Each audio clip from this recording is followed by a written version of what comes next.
Today, we're going to cover some of the caving and cave diving disasters that we have covered on this channel. Be sure to subscribe for more videos like this.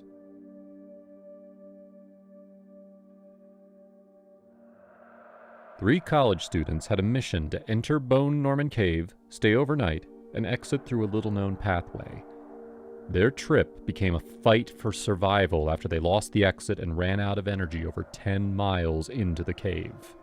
This is the story of the Bone Norman Cave rescue. Before we dive into the video, I'd like to ask for your support by subscribing to our channel.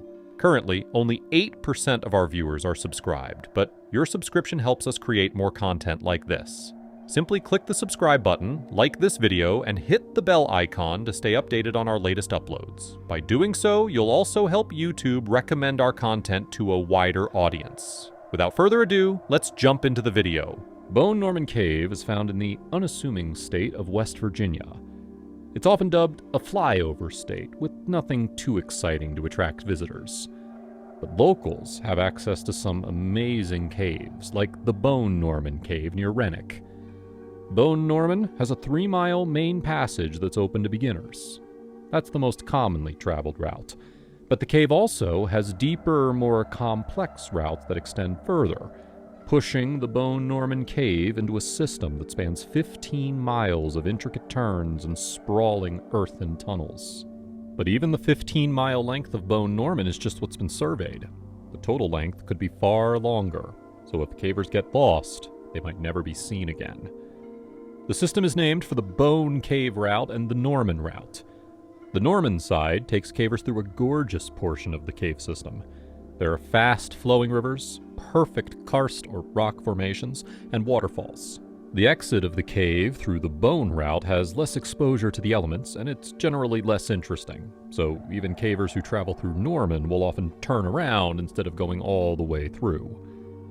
The cave can be treacherous, with a year-round temperature of roughly 52 degrees. The cave's subterranean streams, while beautiful, have heavy water flow from the Renwick River above. The perfect conditions for spontaneous flooding that could quickly kill cavers exploring its depths. In early 2012, 3 college students named Jay Buccina, Grant Blaisdell, and Matt Stevens were all in their early 20s and still relatively new to the world of caving when they decided to take the challenge of the full Bone Norman Cave route. The party of 3 left from the city of Kaiser, took a trip to the southwestern part of the state, and planned to stay inside the cave for an overnight adventure. Each of them had been to over 10 caves so far, but that's still nothing compared to the thousands of hours cave experts have logged in the dark expanses below the ground. They were slowly increasing the difficulty of their caves, which is always a good idea when learning a new skill. The difference is that when you find your limits in football or some other hobby, the stakes aren't very high. If you lose in a game, your pride stings, and you either give up or try again later. When you hit a wall with your spelunking skills, it could be game over for your life. The caving world is advanced by leaps and bounds compared to what it was 50 years ago.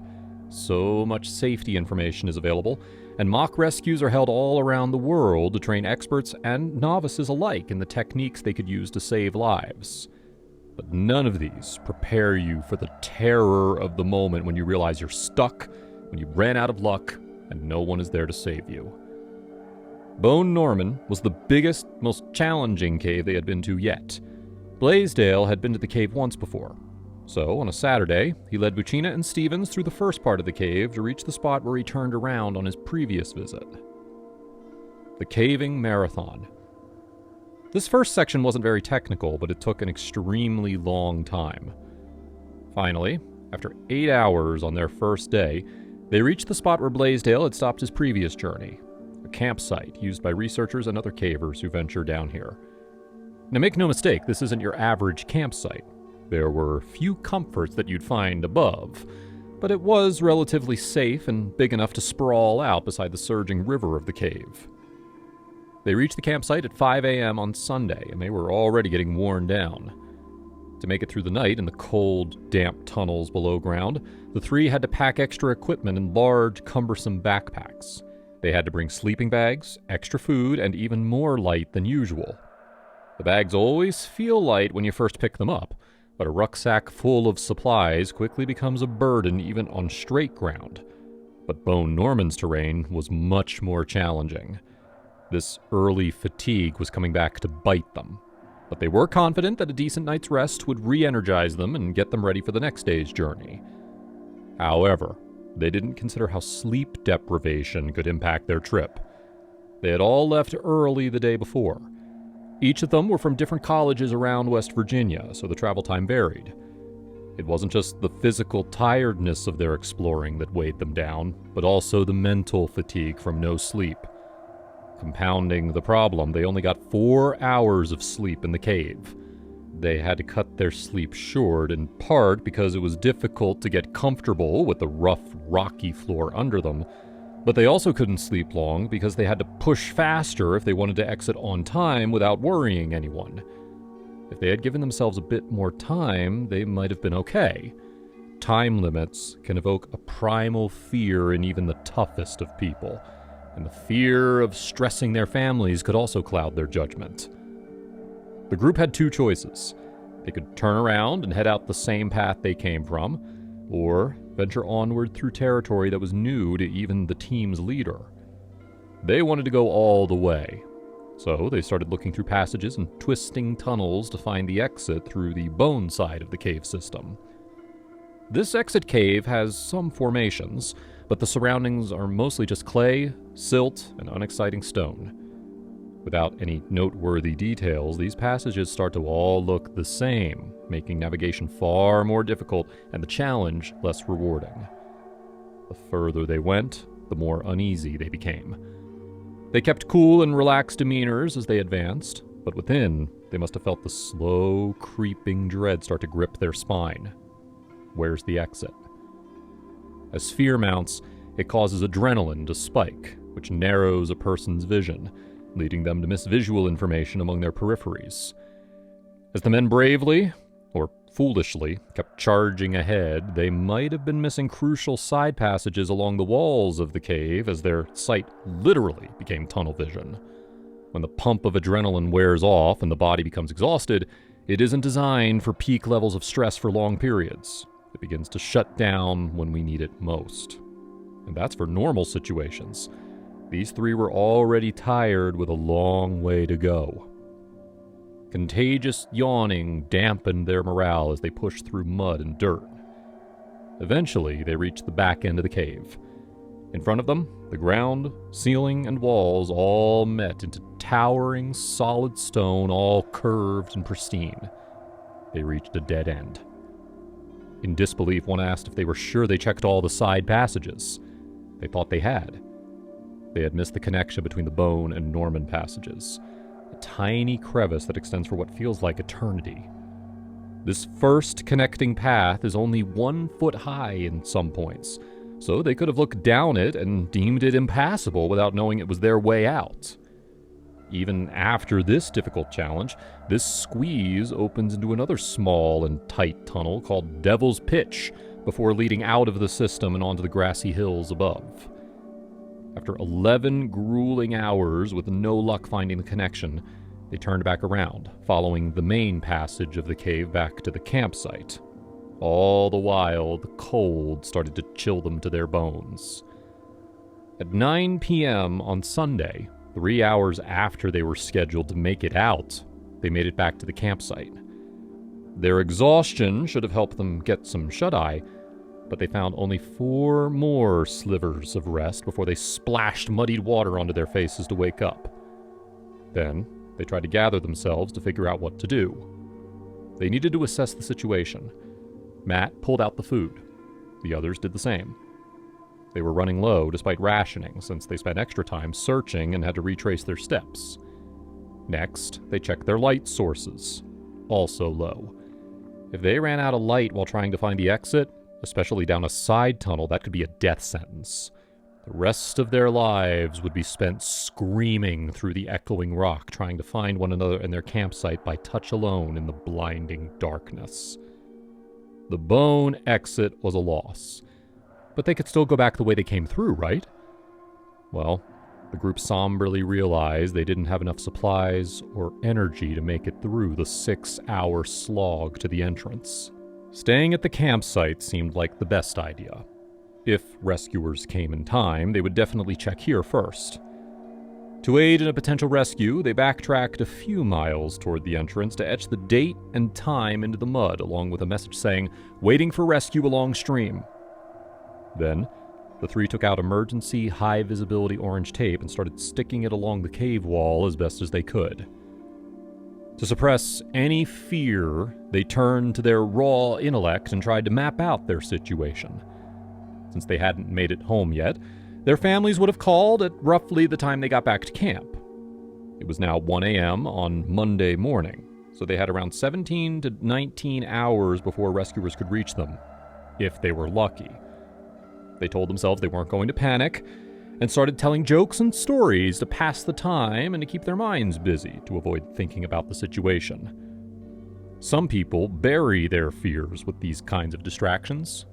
Others are just made of steel. In the heat, or rather the cold, lingering chill of the moment, it didn't matter. As long as they could pick up their spirits and hold on to hope, they'd have a better chance of survival. They did the smart move and told friends and family about their plans before leaving.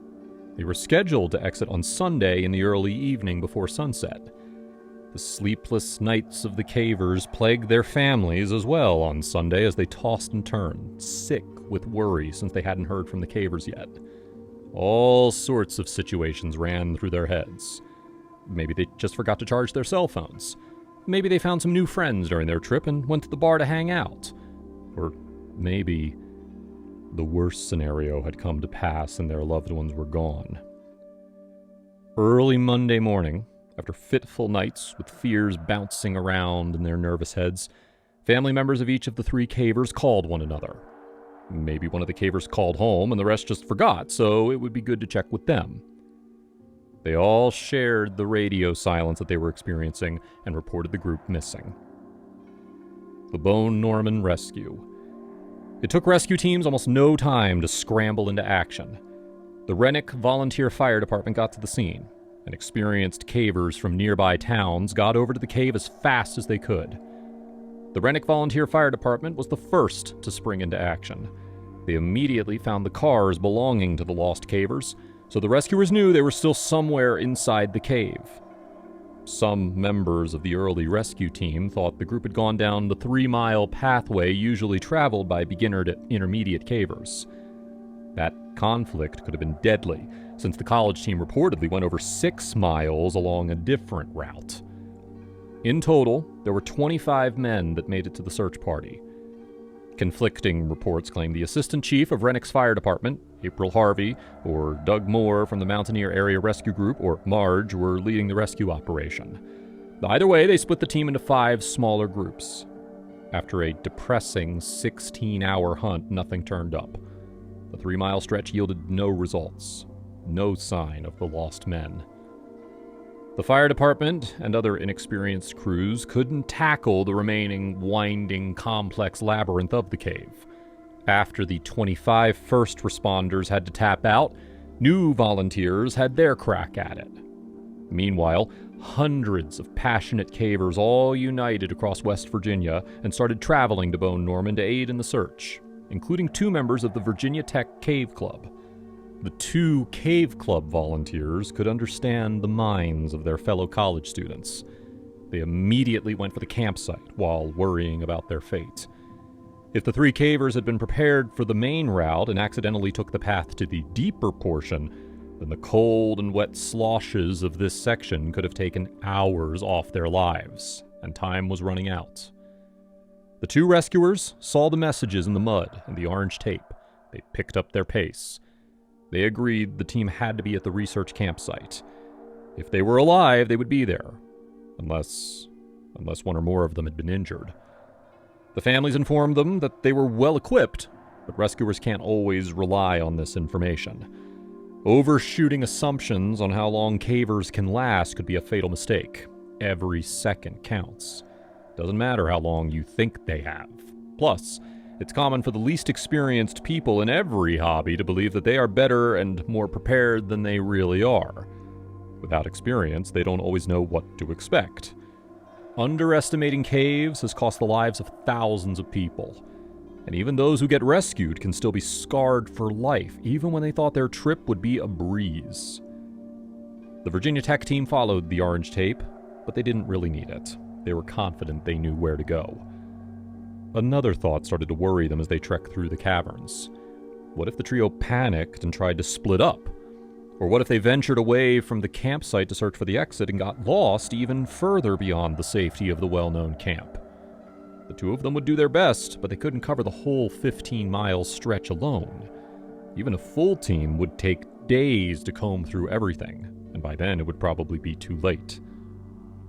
Time ticked away closer to 6 p.m. on Monday, the fastest time the group thought that they could get saved.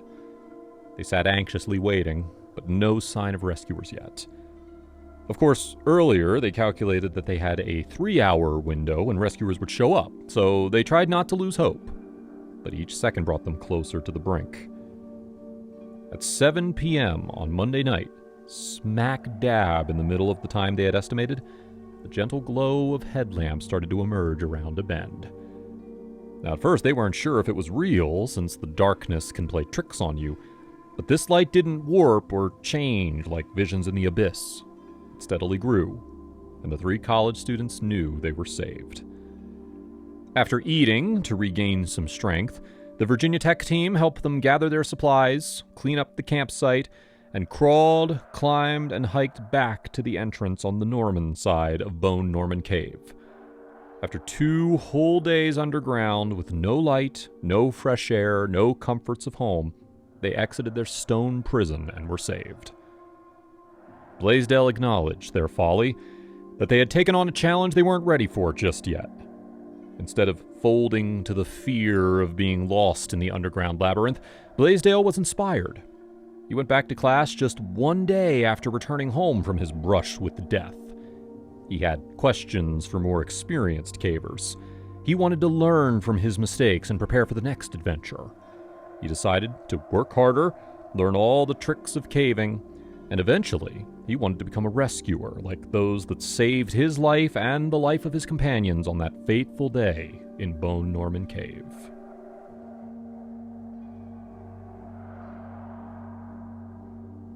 In 1995, 5 members of the Rensselaer Outing Club traveled to the wilderness in New York State to venture into a mysterious cave that spelunkers couldn't fully explore for over 100 years after its discovery. As they advanced, they found a tight labyrinth of stone that was nearly totally submerged in chilling water. With only a few inches of air to breathe, one caver made a disastrous mistake. A heroic, life-saving battle ensued, and the woman who famously walked with a broken leg to aid in her own rescue climbed down into the abyss once more to help these trapped cavers just 4 years after her own harrowing incident. Would she get there in time to save them? Keep listening to find out how this wild tale unfolds. Clouded sky shrouded the midday sun as wind groaned through the barren trees just outside the town of Schoharie. Earlier on that October morning, light snow dusted the forest. But by the time the cavers reached the edge of the wilderness, the only evidence of precipitation was a partially soaked floor of leaves that squished beneath their boots as they hiked to a cave in the James Gage Karst Preserve. This caving trip was planned by a club at America's oldest technological research university, the Rensselaer Polytechnic Institute. They brought full-body wetsuits to provide an insulating layer in the cold waters of the cave, and they also brought packs with food, water, and 2 backup lights in addition to their main headlamps or handheld lights. The party were no strangers to the outdoors, and even though it was under 50 degrees outside that day, and likely even colder in the shaded tunnels below ground, they felt ready to face the challenges that lay ahead. The members of the group were Eric Kirkner, Sarah Cutler, Thomas Howe, Joe Bailly, and Scott Stepanuk. Scott was likely the leader of the group, having been a lifelong member of the National Speleological Society. Scott was also a canoe racer, which was a skill that could be useful in Ball's Cave, otherwise known as Gage Cave. The cavern is named for its old owner, Simeon Ball, who discovered it in 1831, although some accounts call it Gage after the preserve it's found on today. After a short hike, the group came to a hill in the woods with a rocky outcropping and a crack that slid into the darkness. By the time they reached the cave, it was 6 p.m. and the temperature was dropping. Over the next few hours, the air above ground would plummet to barely above freezing. But they weren't going to let that stop them from exploring the lost passage of Gage Cave. The entrance to Gage Cave is a 75-foot straight drop that free hangs above the darkness. The group looped their ropes around nearby trees and anchored them to the ground, and began their descent down the wet, mud-covered walls of the cave. Gage Cave now has a rugged ladder that descends to a small divot in the wall where cavers have to transition to a second huge ladder bolted to large wooden reinforcement beams at varying heights, though cavers are expected to tie off at the surface for safety. Near the bottom of the vertical shaft, a small rocky ledge stuck out at around the same area as the hole. Then, after touching boot to stone, the passage took a steep decline for another 30 feet before reaching a second, shorter vertical drop. After completing the second climb in the chilly air of the cave, the group splashed into a slow stream that coursed throughout the whole cave. Their wetsuits protected them at this early stage when the stream started around 4 feet wide and 2 feet deep. But after a decent walk, the stream sinks into 30-foot wide subterranean lakes. Ball's Cave contains at least 14 different underground lakes, and the main water passage extends around 2 miles, with a max depth of around 200 feet below ground. Past cave trips used a small boat to traverse the stream, and this group could have used one of the boats, or they may have brought their own canoe. They may have even swam through the lakes in their wetsuits. But there are no accounts of how they completed this first section of the cave. As they progressed through the winding chambers, they marveled at the limestone walls, uniformly covered in small lines that mark layers of bone and sediment that built up gradually over millennia to form the magnificent structure they were exploring. The air was icy as they crossed the large lakes beyond the entrance. After a long journey, they reached a walking section that went to a room called the amphitheater, which had 100-foot tall walls and massive speleothems. Advancing further, they used ropes to descend a hole at the end of the next passage. There, the outing club found themselves in the square room, where water trickled down the rocks, forming little steps. Following the slope down brought them to a corner with a small pool and a tiny, almost invisible arch that hung just above the spot where the walls meet with the cloudy water. This spot was the end of the cave for about 100 years. No caver dared explore the tiny river passage until scuba and cave technology advanced enough to protect them as they explored the passage. They weren't the first to go through the lost passage in Ball's Cave, but they were among a small group of trailblazers who braved the claustrophobic tunnel. This passage is known as the low airspace section, since that minuscule triangular dome of rock is the only space cavers have for air as they crawl along with frigid water up to their ears throughout the whole passage. The cavers had to practically lay on their backs, moving feet first, almost totally parallel with the floor, with just their necks bent upright to stay out of the water. One by one, they filed into the narrow tube. They were all able to fit, and at the beginning, they could all keep their faces above water. But as they progressed, they ran into an unexpected problem. Each movement created waves, which would be barely noticeable for small groups, but with this fairly large group, each wave crashed into one another, creating higher waves that reached the ceiling, splashing into the cavers, covering their faces, and making it even harder to breathe. The constructive interference of the waves wasn't the only problem they had to face. More people breathing produces more carbon dioxide, which could quickly suck all the oxygenated air out of the room and suffocate them if they moved too slowly or if they got stuck. The splashing waters slowed the lead caver's pace, which caused all the others to bunch up behind them, making the waves even worse and causing everyone to wait in practically ice-cold waters. Their wetsuits weren't designed to block waters this cold for this long. They weren't even out of the passage when they felt the cold begin to sap the life from their limbs. Thankfully, they were able to traverse this section without any major incidents, and after 2 hours below ground, they reached the battle room. They were all varying levels of cold as they exited the low air section, some worse than others. Beyond the low air section, the cave expanded into walkable sections, with long, spiky rock jutting out along the lengths of the chamber to signify old water height marks. Advancing even deeper into the cave, the water got deeper again, but the walls widened, becoming something like a sewage drain that they had to wade through. The bitter waters once again stole more heat from their bodies as they advanced.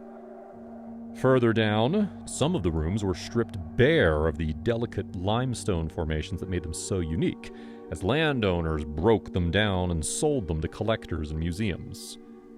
After lamenting the destruction of the cave and completing their goals, the Rensselaer Outing Club turned around to leave Gage Cave behind. Now, to avoid another battle to breathe in the low air section, they decided to enter the waterlogged passage one person at a time to avoid sitting around in the frigid water and to avoid creating too many waves.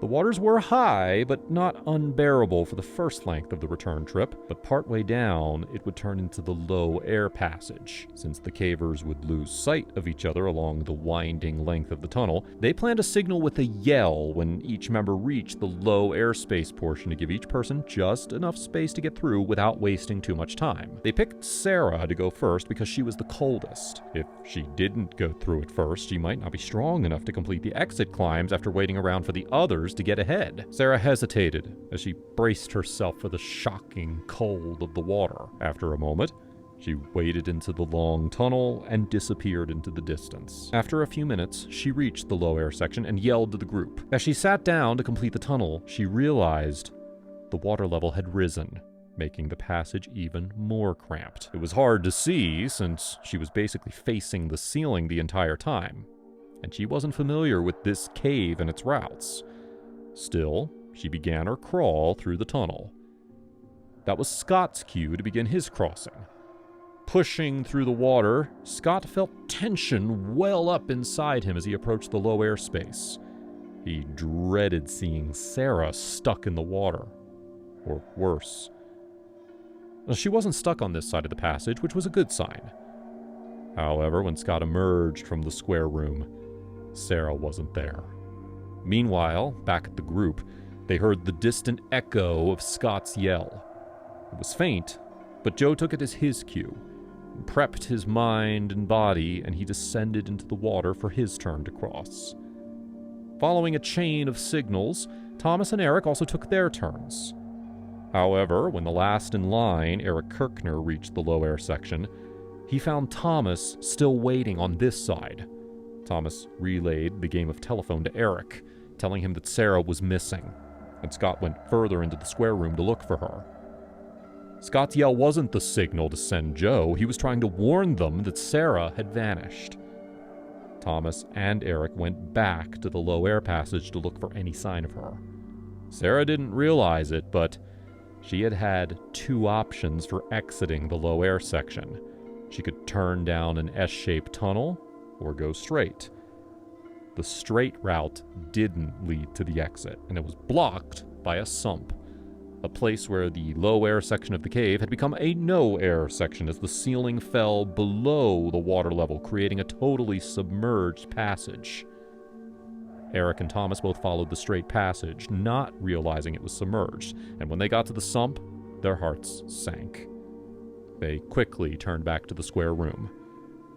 Earlier, Sarah had assumed that the higher waters had flooded the exit, so she free-dove the first sump, holding her breath and opening her eyes in the murky waters of the cave until she got to a small pocket of air. But on the other side, the cave sumped again. She was already the coldest of the group, and finally submerging herself made her temperature drop even more. She took a few short gasps of air and dove under the second sump. This time, she emerged into a room. She thought she had made it back, But as she climbed out of the water, she realized it wasn't the square room. Sarah yelled in the cold, dark chamber, but got no response. As fear and cold started to twist her mind and body, she went back into the water and tried to dive under the sumps to find her way back, but the waters were too cold. Her body was too stiff, and her muscles were shivering and unable to perform the deft maneuvers she needed to survive the flooded sections. She managed to reverse in the tube of rock and return to the unknown room where she would wait, freezing and alone. Around this time, Scott was ending his search and returning to the square room. As he double-checked for any holes or any signs of her walking away, he heard a cry from Sarah, who attempted contact once more after returning to her trapped room. Scott followed her voice and found that she was in a room below the group, but the passage was blocked by heavy boulders that had broken down from the ceiling ages ago. Eric and Thomas got back to the square room to meet the others, and Scott informed them what had happened. Thomas knew that the route had sumped, but since Sarah got through it and he was comparatively warmer, he volunteered to follow Sarah's route, thinking that together they could find a way to safety. He went back down the S-tunnel, reached the first sump, held his breath, and dove beneath the waters. The first sump was unexpectedly long. He couldn't find the air, so he swam faster, his heart racing as he fought the urge to breathe in the cold, dark waters of James Gage Cave. As his cheeks swelled, trying to hold back a breath, he reached the air pocket. After coughing and gasping in the small pocket of air, Thomas collected himself and dove the second sump. As he surfaced, he found Sarah on a ledge above the water, eating some food to regain some of her strength. Thomas reached her, and the pair discussed the situation. He immediately realized it was too dangerous to go back. They were both stuck in this side room, cold and isolated. After a back-and-forth shouting match through the rubble, Thomas informed the others that they were trapped. Eric, Joe, and Scott debated their options. They didn't want to immediately call for help. Instead, they brainstormed ways to help. They could either dig through the rubble or get scuba gear to help them through the sumps. However, going back for scuba gear would take far too long, and there was no way they could dig through the rubble on their own. After weighing their options, they realized that they had to get help to save Sarah and Thomas. Eric decided to stay in the cave to lend any support he could to the stranded cavers, while Scott and Joe would exit Ball's cave to get help. Joe and Scott flew through the rest of the cave and exited a little over an hour after they left the room. Once above ground, they walked to the nearest house where they could call for help, a house owned by Emily Mobley, the same Emily who, just 4 years prior, aided in her own rescue during a 4-day-long operation after a boulder broke her lower leg in the 1,604-foot-deep, 54-mile-long Lechugia Cave. After spending a long time trying to figure out Sarah's location and planning what to do, the sun had set, and it was getting late. Scott and Joe knocked on her door, but there was no answer. Meanwhile, back in the cave, Eric rummaged through his pack to find any pieces of metal he could use to hit the rocks and begin digging through the breakdown as fast as he could, splitting the rock and shoveling dirt and gravel out of the way. Through sheer force of will, Eric created a 15-inch triangular hole in breakdown. He made contact with Sarah and Thomas, and they tried to squeeze through the hole, but even Sarah, the lighter of the two, was unable to fit through the hole. Scott and Joe went further into the town and called the sheriff's office. Then they went back to Emily's and continued to try to wake her. By the time an ambulance arrived, Emily had finally woken up to help with the rescue. She suited up and brought a pack with extra clothes, heat packs, and food. While emergency personnel were waiting for cave rescuers, Emily climbed down the ladder and into the cave alone. Living just a stone's throw away from the cave gave Emily an advantage. She knew the Gage Cave like the back of her hand, so she quickly got to the square room to aid Sarah and Thomas. Using the hole Eric had dug, she delivered the care packages, and without wasting any time, she knelt down and helped Eric dig in the square room. After the minutes rolled by, Emily got concerned. She only led the charge back into Ball's Cave because she thought Scott and Joe were coming back to help dig. But as time dragged on, there was no sight of the others. It turned out the rescue crew and the others had thought Emily was going to come back to the surface after analyzing the situation. Then she could tell the teams exactly what kind of tools they needed to bring to help blast through the rubble. This whole situation emphasizes the importance of communication and the role of the controller or warden during cave rescues. Had a controller taken command of the situation immediately, they could have all been on the same page, which would have made the operation faster and far less worrisome for everyone involved. It's problems like these that turn rescues into body recoveries. Caving guidelines were still progressing back in the 90s, so rapid assessment of controllers wasn't guaranteed. And there were other assumptions that made the above-ground crew jump to conclusions. Past standards preferred written communication to pass accurate information between different parties. Today, with field phones, people can verbally communicate, allowing the receiver to write down and consolidate any necessary information, which can then be passed on through a chain of command instead. If they had planned to use phones, a second crew would have entered the cave even if Emily wasn't returning to the surface. But instead, the above-ground team was stalled. Emily and Eric dug through the dirt and grime and hammered the boulders with all their might, but they were struggling. Emily was still tired from only a few hours of sleep, and Eric was cold and exhausted. After a few hours, the pair managed to crack one of the larger pieces of stone, sending its rubble crashing to the floor below, and its crumbling sent another stone crashing to the floor with an echoing thump. With the hole expanded, Sarah and Thomas felt that they could get through, but it was just a little too high for them to reach now that the structure of the rock had changed.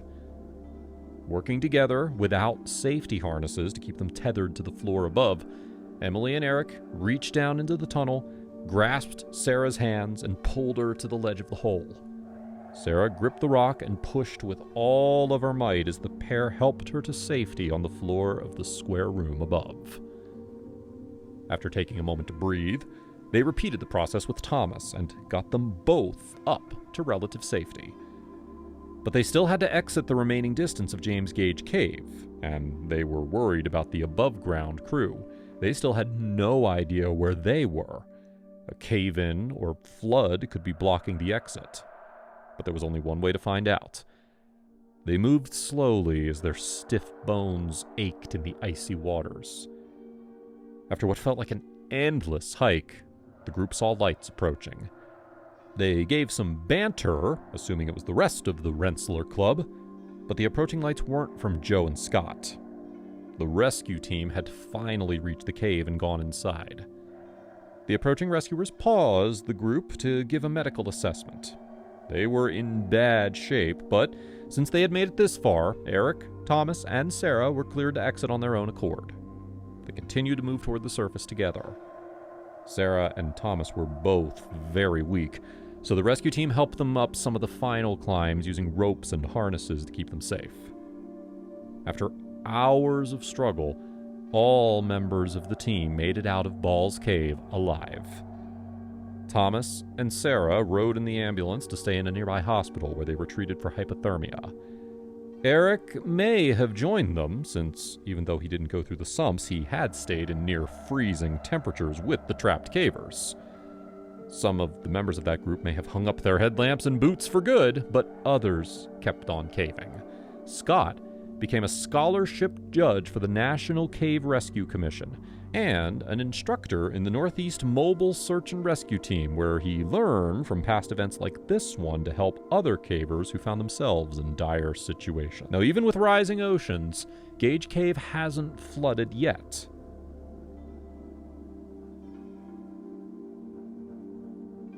The name Mill Pond Cave doesn't sound particularly exciting, but this little-known cave in Jackson County, Tennessee is full of secrets. The first is that it isn't actually a pond, even though it looks like one. It's actually a spring. The cave system, hidden just behind this unassuming little spring, wanders back for over 400 feet. It's also quite narrow and windy, making it both technically challenging and pretty terrifying. But what makes this cave really stand out is the unbelievable saga that took place in here in 2019, involving an absolute nightmare scenario and a rescue worker who had just been involved in a world-famous caving incident in Thailand a year earlier. Before we get into our story, we should clear up something that might be a bit confusing. Jackson County, Tennessee is the location of Mill Pond Cave. But Jackson County, Tennessee is not the same county where numerous other caves, some of which we've covered, are located. That county is Jackson County, Alabama, about 150 miles south. Making matters even more confusing is the fact that these two counties are close enough to each other that, in the case of emergencies, the same rescue crews are often called upon. For example, as you'll see in our story today, the Chattanooga-Hamilton County Rescue Service was called to Mill Pond Cave in northern Tennessee. However, Chattanooga is in southern Tennessee, and it's actually closer to Jackson County, Alabama than Jackson County, Tennessee. So when you hear me say in this video that Chattanooga rescue teams were sent out to Jackson County, keep in mind that in this case it is a different Jackson County, one that is more than 2 hours away by car. Jackson County, Alabama, the county we're not covering today, is like Disneyland for cave enthusiasts. But Jackson County, Tennessee is much less known for being a caving destination. The state of Tennessee as a whole does have some pretty interesting caves. Probably the most well-known are Cumberland Caverns, which are a national landmark drawing visitors from all around the world. They even host concerts here in one of the larger chambers. If you heard of someone going to Tennessee to explore caves, you'd probably assume that they were going somewhere like Warren County to visit Cumberland Caverns. Finding out they were going to Jackson County instead might be a little surprising. The truth is, most people who look at Mill Pond Cave don't realize what they're looking at. It doesn't look like much more than a shallow, muddy little body of water. If you happen to notice what looked like a small cave at the back of it, you'd probably assume it didn't lead anywhere beyond a few feet. Mill Pond Cave is sort of like a hidden gem. Back in 2019, it wasn't well known outside of the professional caving community, and it only drew the most experienced and adventurous cave explorers. And that's exactly who was drawn to it in April of 2019. Josh Brachley is a decorated caver from the UK. Originally hailing from Cornwall, Brachley has spent many years on various expeditions and adventures all around the world. Brachley became obsessed with caves and cave exploration during his tenure at Plymouth University, where he studied meteorology. Plymouth University has a caving club. Josh joined the club as a student, and it instilled in him a passion for caves that never really wore off. In the years of wild adventures he has had since his time at Plymouth University, Brachley has encountered countless high-stress scenarios. These experiences have given Brachley a unique insight into important topics like teamwork and stress management, and he actually gives talks at conferences and other business events. Brachley has ventured through jungles, glaciers, and everything in between, but the experience that got him international acclaim was in 2018 in Thailand. As many of you watching will probably be familiar with, Thailand in 2018 was home to one of the most terrifying caving disasters in recent history. After a soccer practice, 12 youth soccer players between the ages of 11 to 16, along with their 25-year-old assistant coach, went inside Tham Luang Nang Non in northern Thailand. The name translates to Great Cave of the Sleeping Lady. It is a massive karstic cave located in the Doi Nang Non mountain range. The cave goes several miles underground. Shortly after this soccer team entered the cave, a downpour of rain caused the cave to flood behind them. This blocked them from getting out. Amazingly, they were able to travel even farther into the cave and find an area where they were all, at least temporarily, safe. But it would take another 9 days before they were found, and another 9 days after that before they were all successfully rescued. The rescue effort was a media sensation and involved not only the Thai government, but an international group of cave diving experts. Josh Brachley was one of those experts. What is probably the most astonishing part of the entire Thai cave story is that Josh Bratchley and the rest of the diving team were successfully able to save the lives of all 13 people, the assistant coach and every one of the young teenagers who were there with them. After 18 days of isolated terror, Bratchley and others reintroduced them all once again to sunlight, food, and safety, surely saving their lives. Tragically, there were 2 casualties in the rescue mission. Both were part of the rescue team, and both were former Thai Navy SEALs. Saman Kunan died on July 6 during the operation. Many months later, Beirut Pakpara also died due to a blood infection he had contracted during the operation. Bratchley survived the rescue mission and went on to receive numerous awards and accolades from both the Thai government and his home country. In fact, Bratchley was actually knighted by the Kingdom of Thailand and was made a member of the Order of the British Empire, more commonly recognized by the initials MBE at the end of his name. It is extremely rare for cave rescues to be successful. For 13 people to be trapped in a cave due to monsoon flooding, and for 13 people to emerge still alive after almost 3 weeks, well, that's practically unheard of. Cave rescue workers know these odds better than anybody, and they know that when something goes wrong deep inside a cave and someone gets stranded, it is sadly very rare that they'll ever make it out alive. Josh Bratchley would have been as aware as anybody of how dangerous caving is and how little chance of survival he would have if something went wrong. That's what makes what happened to him in Jackson County, Tennessee so shocking. In April of 2019, Josh Bratchley and 4 other fellow cave divers traveled to Jackson County, Tennessee.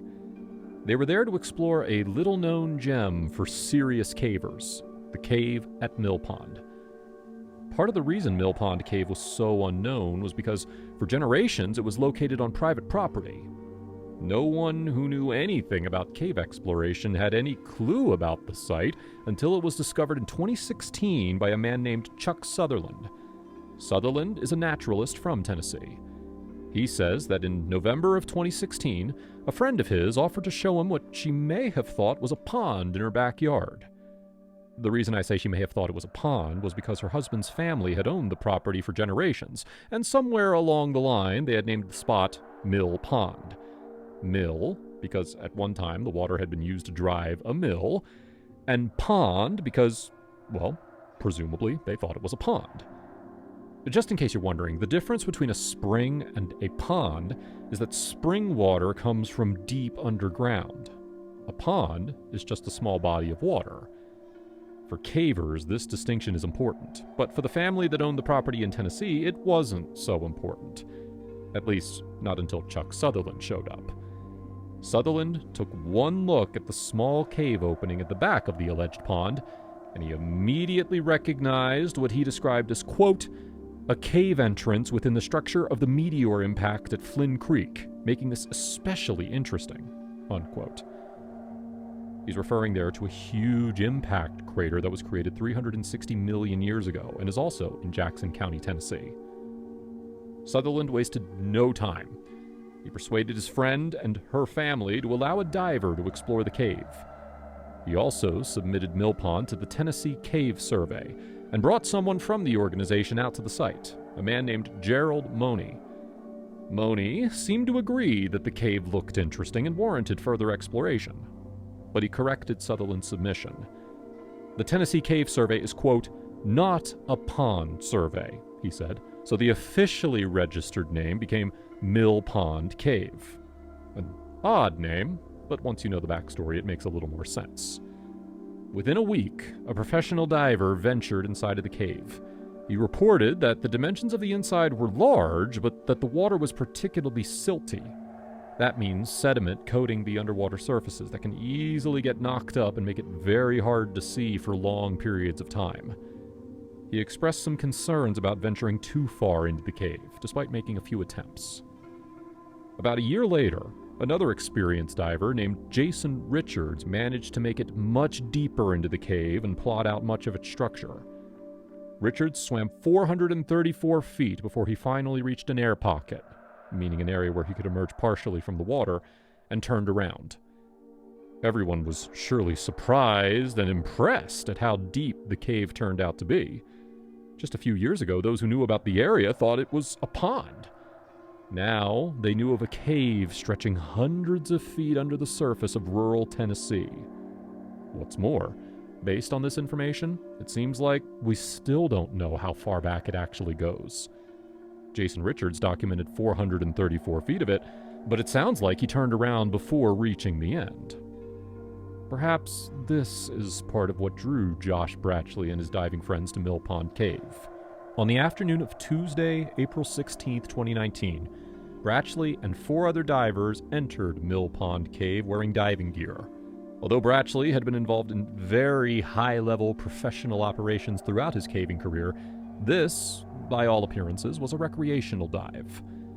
The group would be relying very heavily on the use of guide ropes, since Mill Pond Cave is particularly narrow, particularly long, and particularly silty and difficult to see in.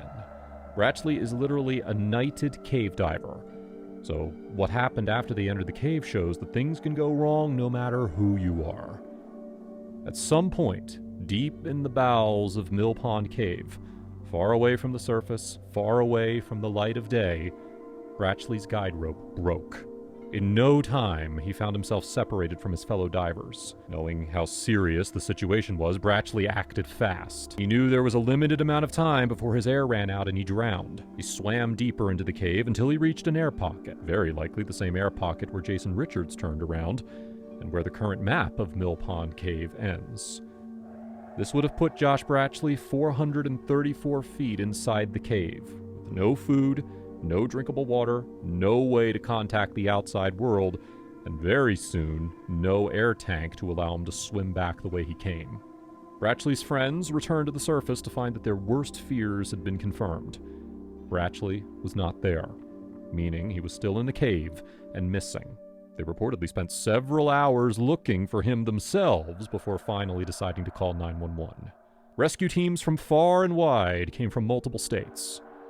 Remember I said that Chattanooga-Hamilton County Rescue Service was called and that they're located roughly 2 hours away from Mill Pond Cave? It took until 1 a.m. for rescue crews to even arrive at the scene. Things were already looking seriously grim before the rescue operation was even fully underway. Ed Sorensen is a diver from Marianna, Florida, who's famous for making numerous rescues, mainly in his home state of Florida. He was the one who swam down into Mill Pond Cave to try and find Josh Bratchley.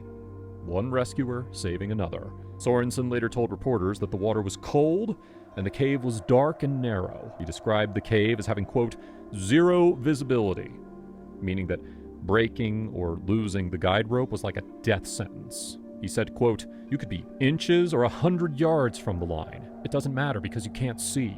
Despite these challenging conditions, Sorensen was able to find the broken line and determine the spot where Bratchley had gotten separated from his fellow divers. Sorensen was very meticulous and methodical in his approach. He says he searched, quote, every nook and cranny for a body. If Sorensen, a highly experienced rescue diver, was expecting to find Bratchley's dead body, it would be understandable based on the probability.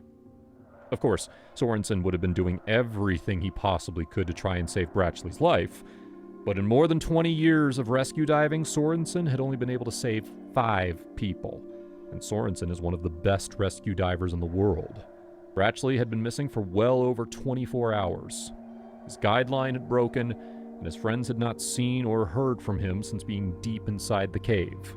The odds against survival here were incalculably high. But on Wednesday night, more than a full day after Bratchley disappeared, something extremely rare and wonderful happened. Something that distinguishes this story even further from so many other stories you hear about caving. As Ed Sorensen made his way deeper into Mill Pond Cave, he eventually made it to the air pocket. The same air pocket that Jason Richards made it to when plotting the cave, and the same air pocket Josh Bratchley swam to after losing his line in the water. To Sorensen's absolute shock, he found Josh Bratchley covered in mud and still alive. Not only that, but Bratchley appeared somehow to be in good spirits. He thanked Sorensen profusely for coming to his rescue. He explained that he had made several attempts to rescue himself, but had concerns about his depleting oxygen supply.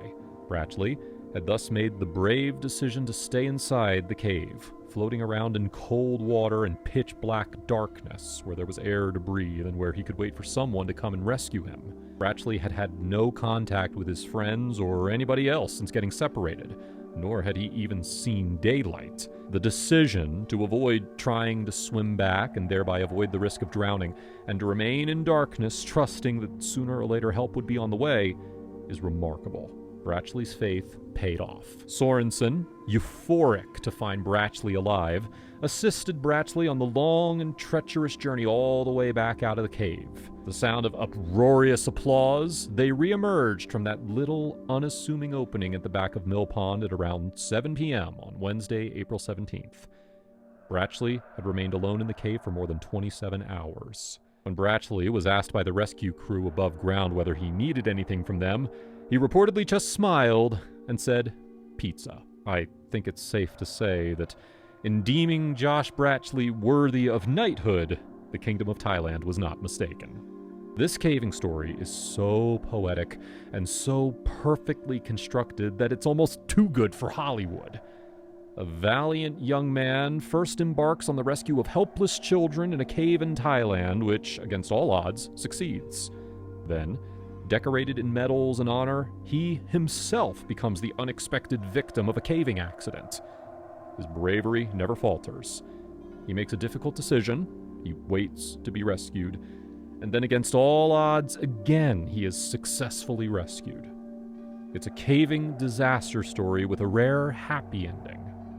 But that's just the thing, rare. Even though Brachley was miraculously able to survive, he is the exception. Brachley is one of the most elite cave divers in the world. He also still had a serious accident with the breaking of his guideline, which could easily have been fatal for him, and would 9 times out of 10 be fatal for any diver. It is therefore both an incredibly moving story and a cautionary tale. Brachley is a living embodiment of the human spirit, the thing that drives us to explore, to be brave, to dare to dive inside dark and dangerous caves in the first place. But his story is also a testament to how dangerous those caves can be.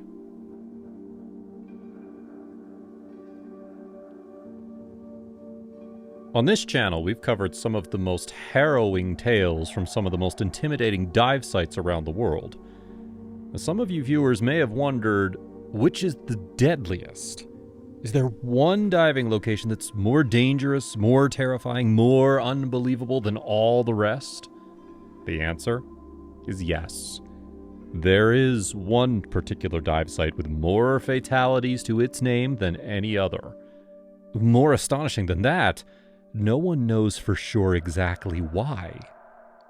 Over the years, this mysterious and lethal site has witnessed some very newsworthy accidents, including the deaths of famous divers. But while the international community may be familiar with some of these isolated, high-profile stories, the locals, especially the local rescue teams, are desperate to alert the public about the larger picture. This is the larger picture. This is the incredible history and enduring mystery of Egypt's Blue Hole. To visit the deadliest dive site in the world, you have to travel to a remote region of Egypt on the country's southeastern coast. Even today, there are still only a few major roads that will take you all the way out there, and only one small airport. Along the way, for hundreds of miles, you will see almost nothing but desert. In a country with more than 100 million people living in it, this entire 23,000 square mile region only has about 600,000 of them. If you choose to drive from Cairo, it'll take you about 6.5 hours, but if you do, eventually you'll reach the small coastal town of Dahab. Historically, the first people to arrive here were the Bedouins, Arabic-speaking nomadic people who have long lived in the deserts of the Middle East. With the dramatic Sinai Mountains perched behind them and the calm waters of the Red Sea at their feet, Dahab once served as an idyllic fishing village for generations of Bedouins. However, had these Bedouins been able to fly drones or board helicopters many generations ago, they would have almost immediately noticed something very unusual about their beloved fishing town. It has a hole in it. The jagged, rocky slopes of the Sinai Mountains descend partway below the surface of the Red Sea, but then jut back inward dramatically at one specific point in the coastline. It is at this particular point where, underneath the water, a massive depression sits in the flesh of the earth. Early Bedouins can certainly be forgiven for not knowing the full extent of what was hidden just beneath them.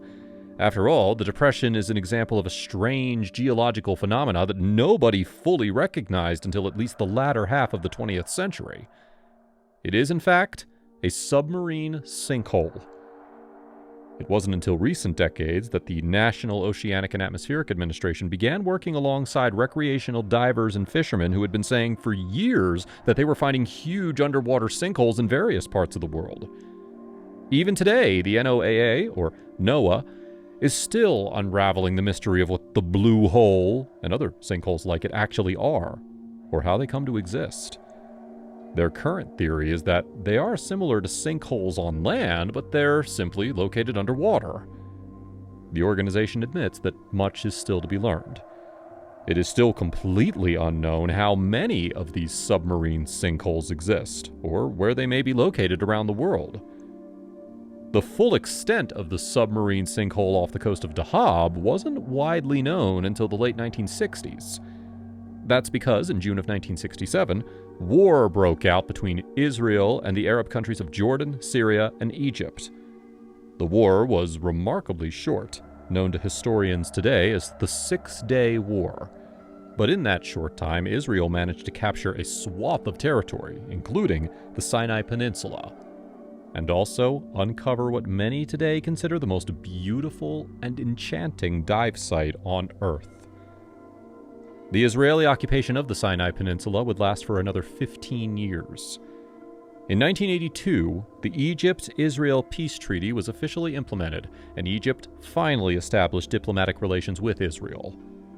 During the 15-year military occupation, however, the submarine sinkhole off the coast of Dahab was explored by Israeli dive teams.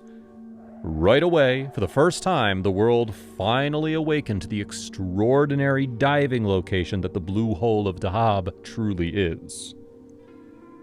So what makes it so extraordinary? Well, for starters, unlike many dive sites, the blue hole is easily accessible right from the beach. You need only wade out a few meters into the water, and you're there, close enough to remain in earshot of the people still sunning on the shore. Knee-deep in calm water, take just one step forward, and it's a 400-plus foot drop. However, this is not the way divers actually do it. The proper way to enter is from the opposite side. The entrance to the blue hole is up the coastline, about 200 meters away. The next thing that makes the blue hole so unique is what you find once you enter. What looks initially like an unassuming drop-off into shallow water becomes, after just a few feet of swimming, an open void. It doesn't matter how clean or clear your diving goggles are, you cannot see the bottom. The beginning of the diving route takes you along what is best described as an underwater canyon.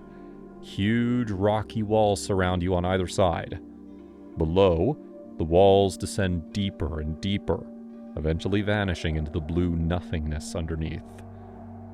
This wide avenue leads the way forward. The bottom remains so far below as to be completely out of sight the entire time. The height is actually so intense that it's common for divers to get vertigo. Floating in space, hundreds of feet above a perilous drop, the human body and mind have only one natural instinct in this situation. Yet, for those who can withstand the gut-wrenching environment, it can be the thrill of a lifetime. But the most astonishing part of this one-of-a-kind dive site is still to come.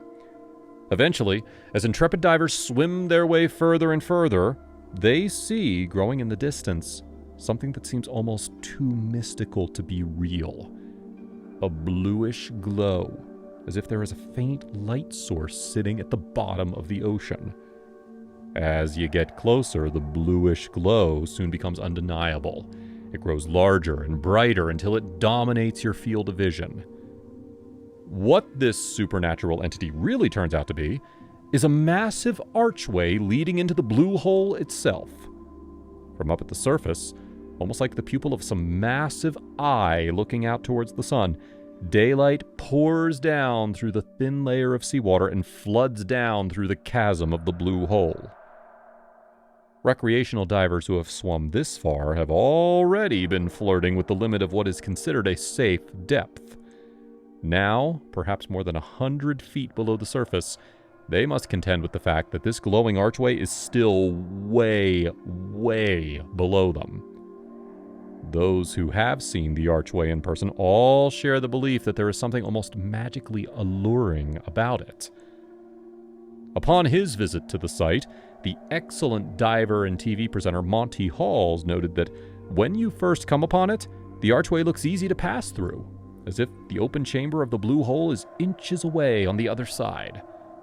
In reality, the archway is nearly 100 feet across. The blue light is so intense that it shines out across even that long distance, creating the illusion that it is much shorter than it really is. After descending to a depth of over 400 feet and passing through this incredible archway, divers rise through the glowing vertical tunnel and emerge back into daylight at the main opening of the blue hole. The entire dive, from start to finish, carries you a mere 250 meters along the shoreline. Now, while undeniably one of the most uniquely beautiful sights in the world, it is also unusually simple and straightforward. In fact, some in the technical diving community have made the claim that the blue hole should be one of the safest dive sites in the world. But it isn't. The rocky outcroppings near the entrance are littered with signs. Little makeshift tombstones with name after name after name after name. In fact, the total death count is unconfirmed, but ask a local Bedouin diver named Tariq Omar, who has been conducting body recoveries at the Blue Hole for decades, and he'll tell you that well over 100 people have died in the Blue Hole. Some divers familiar with the area even estimate as many as 200. This means the Blue Hole is by far the most lethal diving site on Earth. No cursed Mexican cenote nor dizzying Florida sinkhole even comes close to the rate of death that this wide, straight 250-meter stretch of Egyptian coastline somehow has. In fact, based on records kept by the International Underwater Cave Rescue and Recovery, the entire state of Florida, arguably the mecca of extreme underwater diving sites, has roughly the same yearly death toll as the Blue Hole on its own. Imagine one small stretch of highway out in the middle of nowhere causing as many accidents as every Formula One racetrack combined.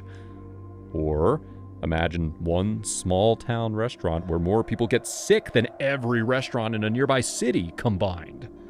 Clearly, something out of the ordinary has to be going on. There is something freakish beneath the surface of the Blue Hole of Denab, and it's killing divers of all skill levels at a rate that is beyond abnormal. So, what is it? The people of Dahab have a local legend to explain the sensational killing capacity of the site. The legend states that long ago, there was a young woman who lived on the coast of Dahab named Shaheen. Shaheen had fallen in love with a local boy, but their love was forbidden by their parents. Against her will, Shaheen was engaged to be married to another man, a man who she didn't love. Way back then, the opening to the Blue Hole was not yet submerged by the sea. In despair, the young Shaheen threw herself over the edge, falling to her death. According to local legend, the Blue Hole is now haunted by Shaheen's restless spirit. With the enticing glow of the archway hundreds of feet below, the broken-hearted Shaheen lures young men to her, hypnotizing them before taking their souls into the next world. It's a stirring fable, and perhaps one that has more than a hint of truth behind it. But surely there has to be more to it than that. Well, as we're about to see, the history of deaths at this site is nothing short of unbelievable. So, without further ado, let's take a closer look at some of the people who have met their doom in the Blue Hole. Perhaps their stories can help shed some light on the true nature of this mind-bending phenomena. In November of 1997, two experienced divers from Ireland were in Dahab diving with the Paddy Diving School. They were 22-year-old Martin Guerra and 23-year-old Conor O'Regan.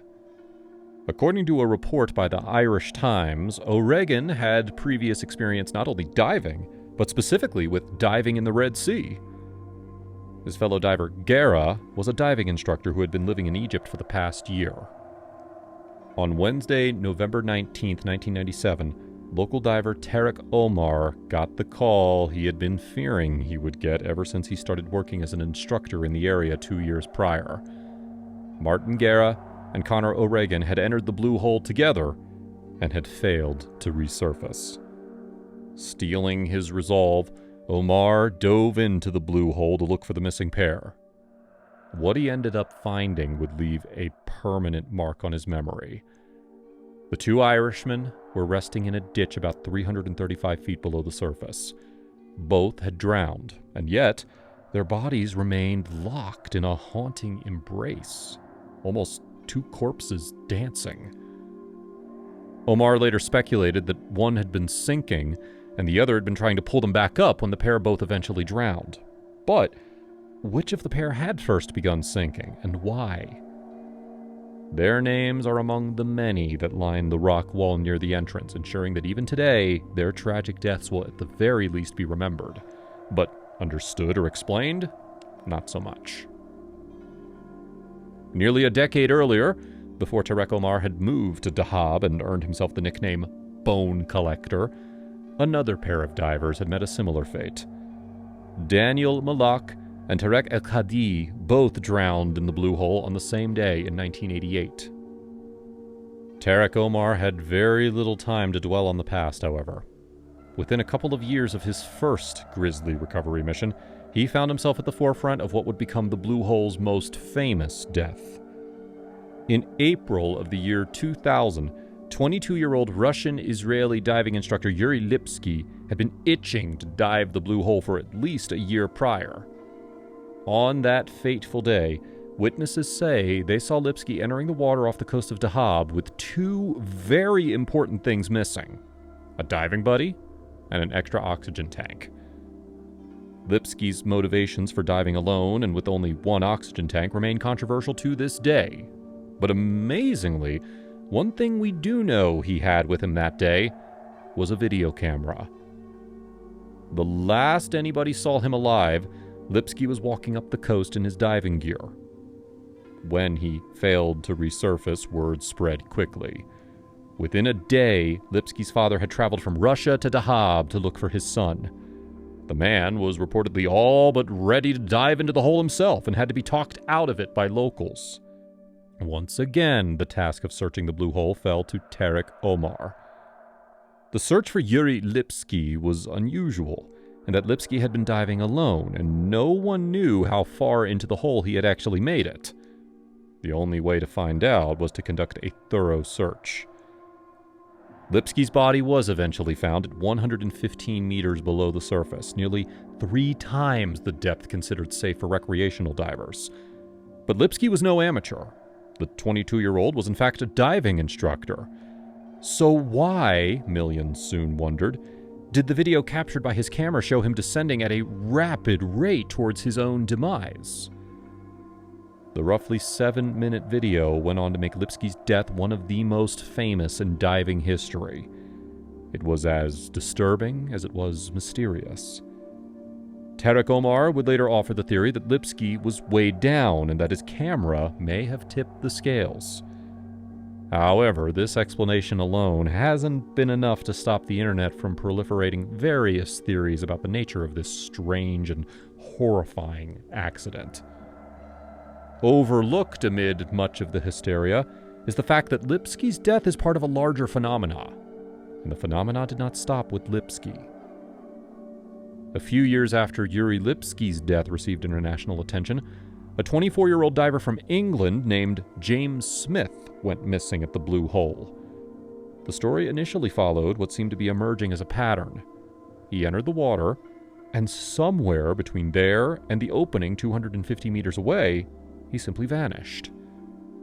However, one thing that makes Smith's death particularly haunting is that despite the fact he was known to die in a very specific location, namely the Blue Hole, his body has never been found.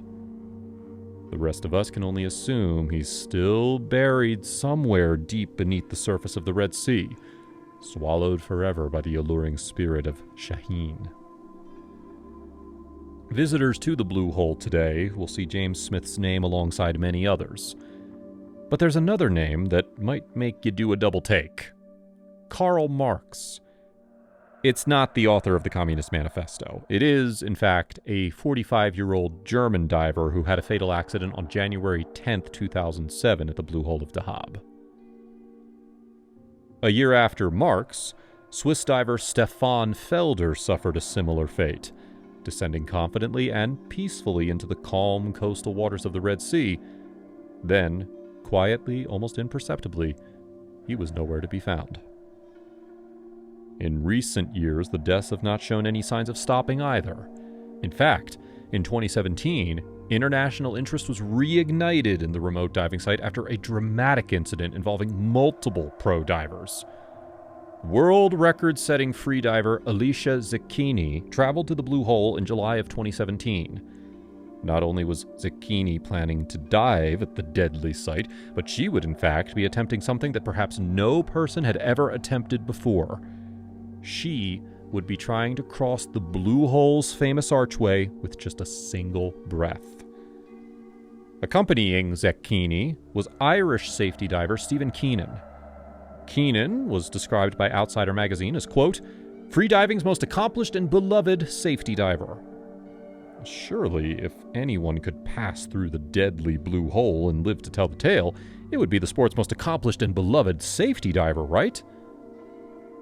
At about 160 feet below the surface, Alicia Zecchini became disoriented.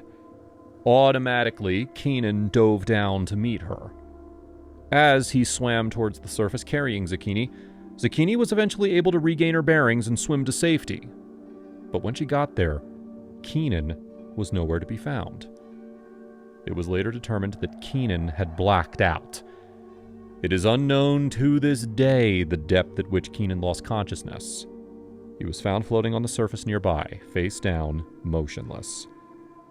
Keenan's death sent shockwaves through the international diving community, providing even more evidence that the forces at work in Dahab were truly something above and beyond the ordinary in an already extraordinary sport. Alright, we've now looked at just 9 of the potentially 200-plus fatal accidents that have occurred at the Blue Hole. Frankly, most of what we learn from these stories is that whatever forces are at work, they're swift and they're powerful. Divers seem to just disappear in the blink of an eye. Seasoned professionals seem to suddenly lose their grasp of the situation, descending inexplicably, almost as if they're doing it on purpose. As bizarre as the whole thing is, thanks to an international community of diving experts and a growing interest in the site over previous decades, some plausible explanations do exist. We'll go through these one by one, starting with the phenomena known as narcosis. In underwater diving, one of the most important factors for divers to always consider is the inherent risk of breathing out of a gas tank at extreme depth. According to the NIH, quote, "certain gases at high pressure cause an anesthetic effect that alters a diver's consciousness." This strange condition has also been nicknamed the raptures of the deep. It has even been called the martini effect for the drunken state it seems to put unsuspecting divers in. The mechanics of it are still not completely understood by science, but in short, certain gases with higher lipophilicity cause mental impairment as underwater depth increases. These effects can be felt starting at depths below around 30 feet, and they're usually mild. But once you start descending to extreme depths of several hundred feet or more, the symptoms are downright shocking. Divers breathing at a depth of below 300 feet can experience powerful hallucinations. They can also lose their sense of both time and direction while experiencing dramatic changes in mood, including becoming manic or euphoric. In extreme cases, narcosis itself can even kill you. Divers in the blue hole are potentially encountering depths of 400 feet below the surface, meaning they are way beyond even the FAR threshold for severe narcosis.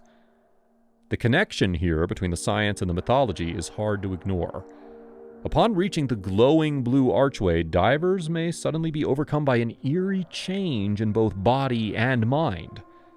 This change is, by all accounts, something like being really drunk, really confused, and suddenly enthusiastic and impulsive.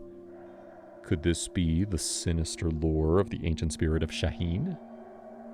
As chilling as it is to consider, it is quite possible that many of the divers who met their demise here met it by the propulsion of their own flippers.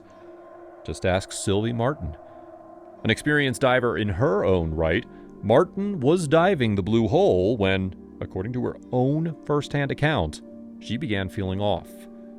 At about 200 feet below the surface, she actually began intentionally deflating her buoyancy regulator. Her dive buddy had to swim down, grab her, and pull her up toward the surface before she suddenly came to her senses again. If narcosis can induce borderline suicidal behavior in experienced divers, what can it do to inexperienced divers? The simple reality of the blue hole is that it is really, really deep. Much deeper than many diving enthusiasts will ever go in their lifetime. Depth does incredibly dangerous things to your mind. But that's not all that depth does. Another deadly obstacle imposed by the blue hole's extreme depth is the sheer challenge of breathing itself. Not only do you run the risk of crazy hallucinations and deranged behavior thanks to narcosis, but you also run the risk of simply running out of air. The reason for this is simple, but easy to overlook or underestimate. The further you descend underwater, and the more water pressure increases, the more oxygen you need. This need increases at an alarmingly fast rate. Atmospheric pressure doubles every 10 meters. So, roughly speaking, every 10 meters you descend, your body requires double the amount of oxygen. When you are hundreds of feet below the surface, the amount of air you need to breathe is many, many times more than what you would normally need on land. Bringing enough air to make it all the way through the depths of the blue hole is a genuine logistical challenge. Even if you bring all the necessary equipment with you, which will surely include several tanks with different gas mixes which you can easily cycle through, you can't hang out down there for long. On the other hand, if you don't bring enough air in the first place, you're obviously in big trouble from the moment you start the dive.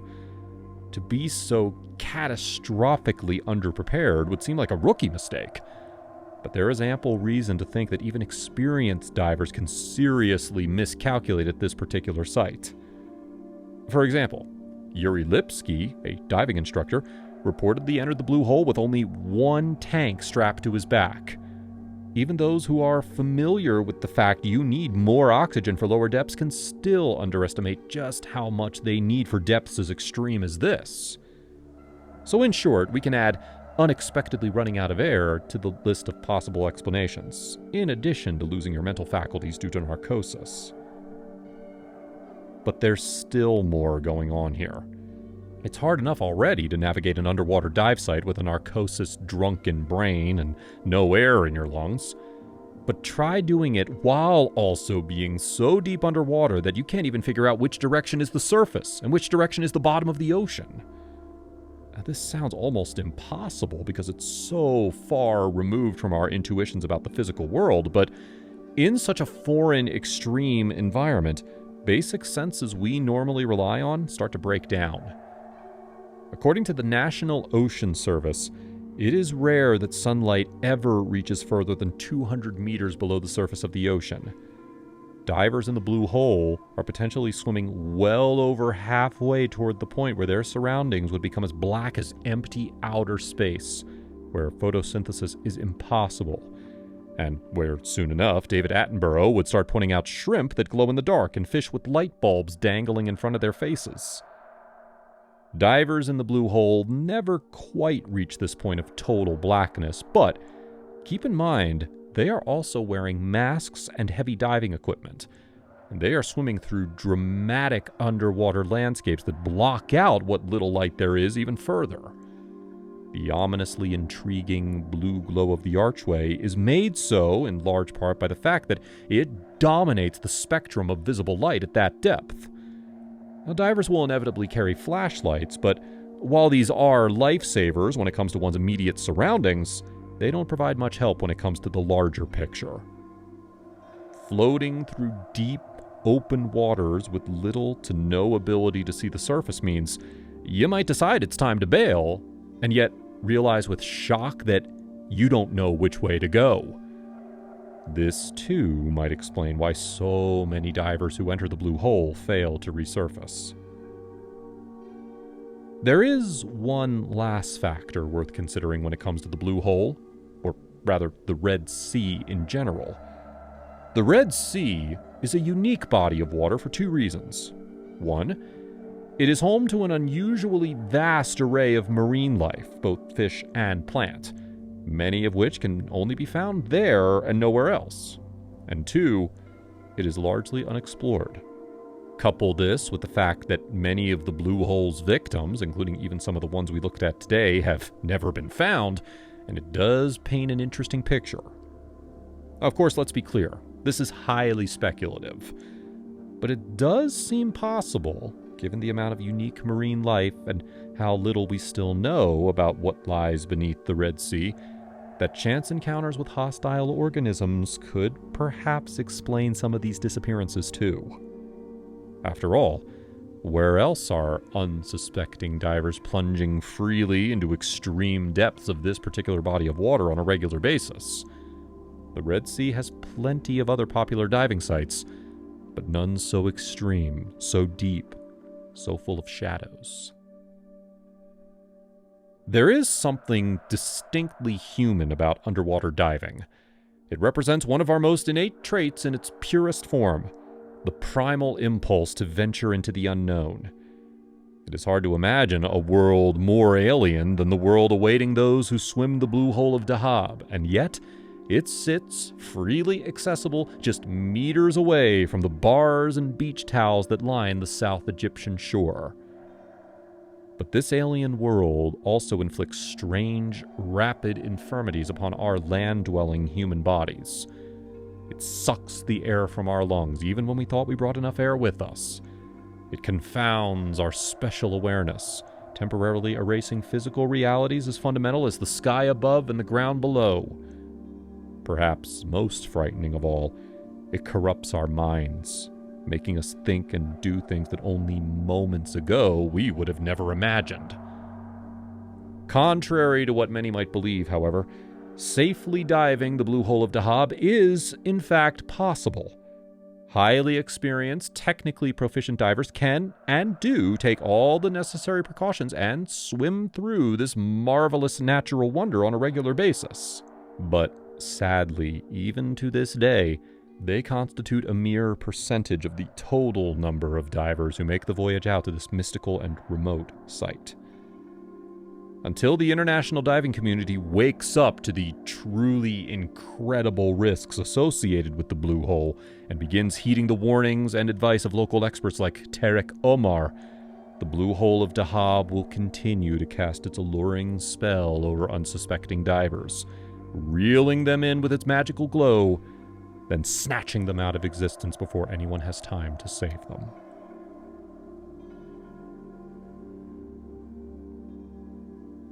One morning, in the Pinewood Forest outside of Trout Lake, Washington, the Cascade Grotto Caving Club awoke to celebrate their 50th anniversary.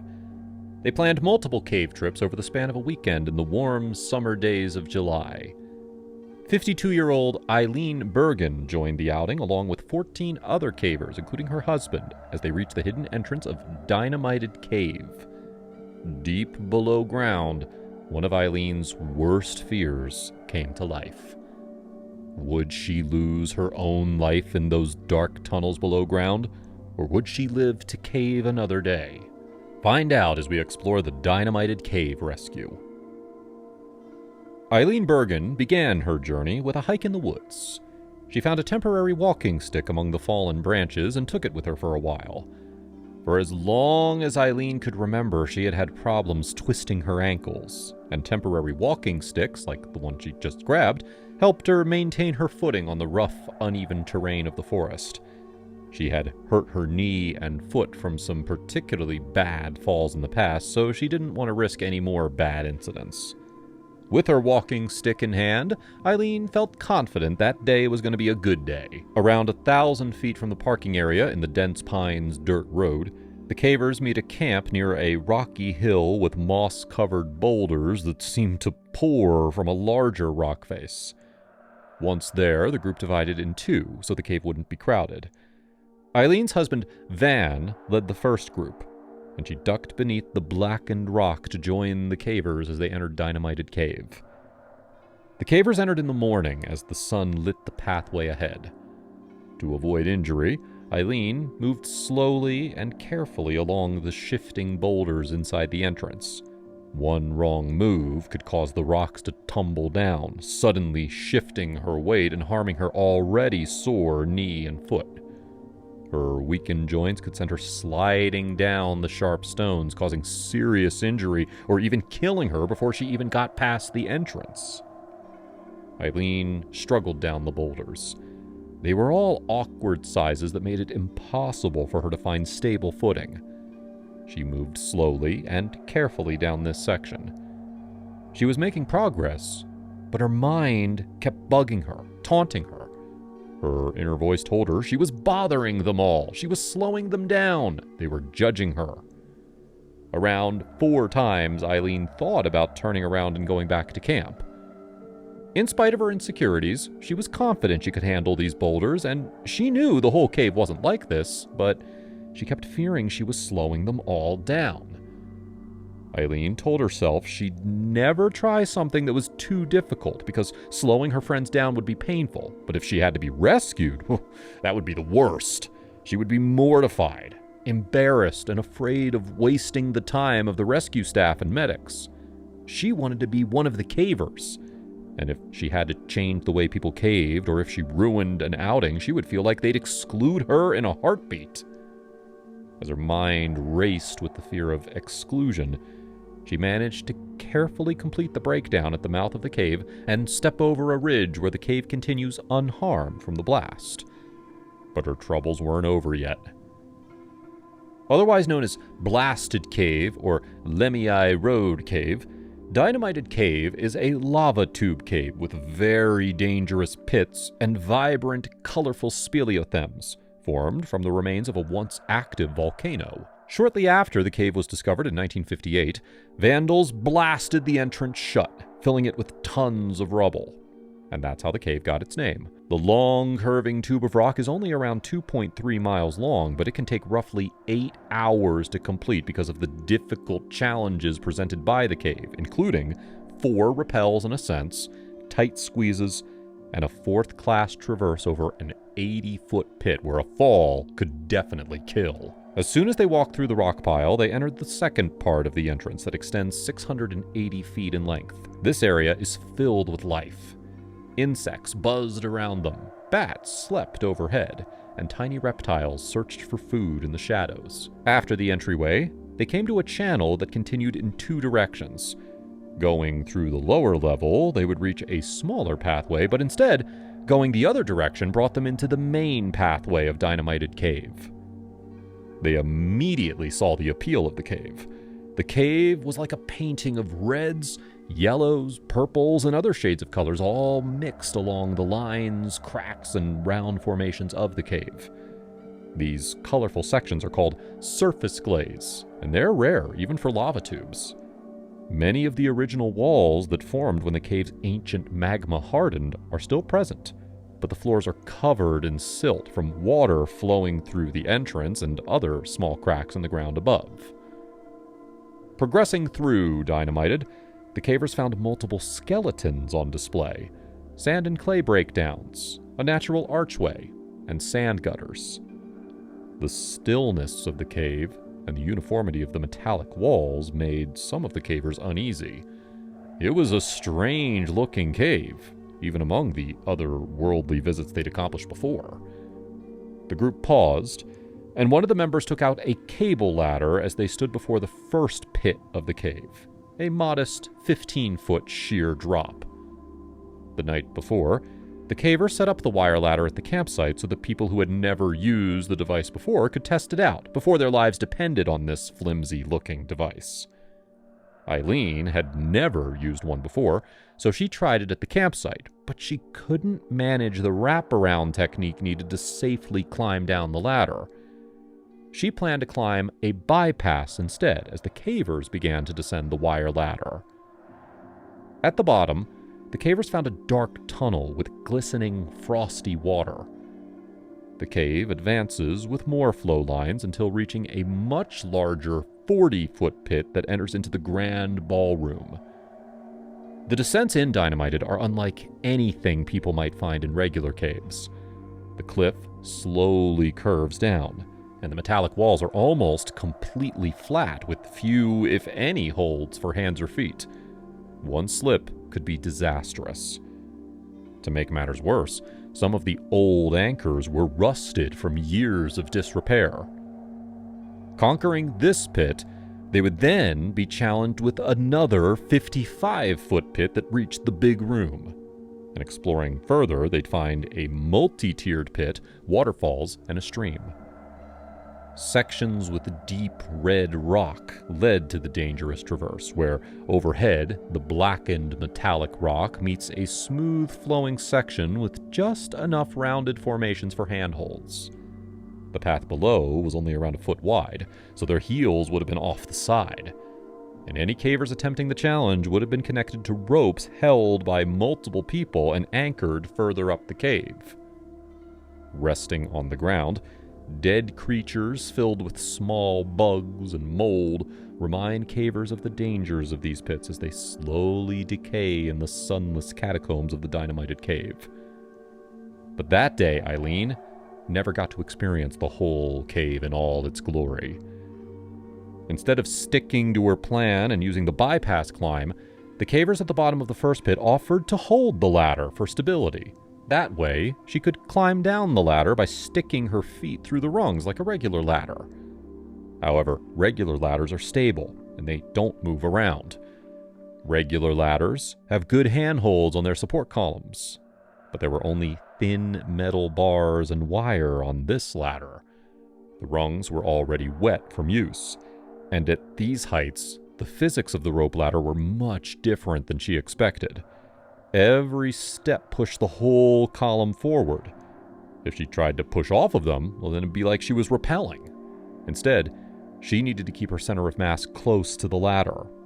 The rib-like shelves of the rock shot out with jagged edges, threatening to cut the wire and her skin if she crashed into the wall. Now, 10 feet isn't very far down, but the floor of the dynamited lava tube was basically solid metal. All of the previous cavers descended the climb without a belay or a rope to connect them to the top of the climb. Belays mitigate any damage from a fall, and they can prevent cavers from falling all the way down a pit if they lose their grip. They'd certainly use belays for the harder pits, but this one was supposed to be easy. When it was her turn to descend the short drop, Eileen thought it looked easy too. So she agreed with the others and decided to use the rope ladder. She was wobbly at first. She tensed up and held on tight, stopping in place. The others held the bottom and reassured her, and she slowly continued. Soon, she had one more step to go. She was about to conquer the ladder that gave her so much trouble the night before. However, as soon as Eileen Bergen stepped off the ladder, she expected solid ground. At the bottom of the drop, the wire ladder ended on top of a large boulder that was balanced on top of a pile of rubble. The rounded surface of the boulder caught her off guard. The wire ladder was flimsy, and the others were already letting it go as she stepped off. Without the belay to keep her safe, Her ankle twisting problem came back once again. Eileen's foot gave way and she slipped. Her weight pulled the ladder from her hands and she fell. Now, she didn't just slide or roll down the hill. She tumbled dramatically, hands over feet down the rock pile. If that dreaded moment had a freeze frame, anyone there could tell it was going to be a rough accident, but the terror of the moment got even worse. Eileen recognized she was in trouble and wondered when her fall would stop. She was still cartwheeling down the rock pile when the floor came rushing to meet her. Eileen violently flipped down 10 feet of stone and landed directly on her skull. Her body came to rest on a pointed rock. Against all odds, the impact didn't immediately knock her out, but when her head hit the floor, she heard a snapping sound, followed by a surge of pain that gripped her upper back and channeled up through her neck. The party was stunned. Van immediately called out to his wife. She was still alive, but witnessing that scene was brutal. Eileen was confused. She felt a little pain, but she didn't feel really hurt. She was more stunned. She sat up and even walked over to a more comfortable spot to sit. Her fellow cavers asked her if she was okay. She thought she had hurt her neck or back, but she couldn't really tell as adrenaline dulled the pain. Eileen had worked as an X-ray technician, so she knew she would need to get evaluated, but she wasn't really worried. Since this was an official caving club, some of the members were part of regional cave rescue teams. One of her group was a first responder, and they immediately scrambled down the breakdown pile and got to her side. She was moving around from her seated position and looking around at the other cavers as the first responder reminded her to be still.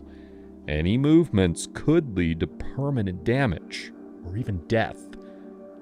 She didn't think her spine was displaced, which could cause the more serious injuries, but she really had no way of knowing. Her husband Van also knew Eileen could handle a lot of pain. What felt like moderate pain to her could have been debilitating for others.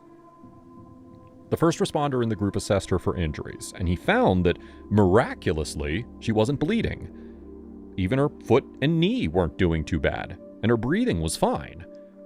She wasn't critical yet, but if she injured her neck or spine, her situation could be just as dire as any visible wound.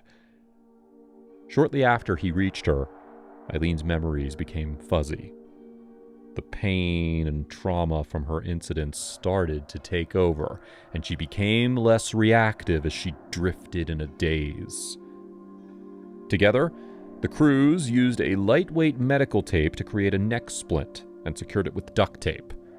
Meanwhile, others gave her extra layers to keep her warm, and one caver let her use their knee pads to prevent rocks from stabbing her in the rear.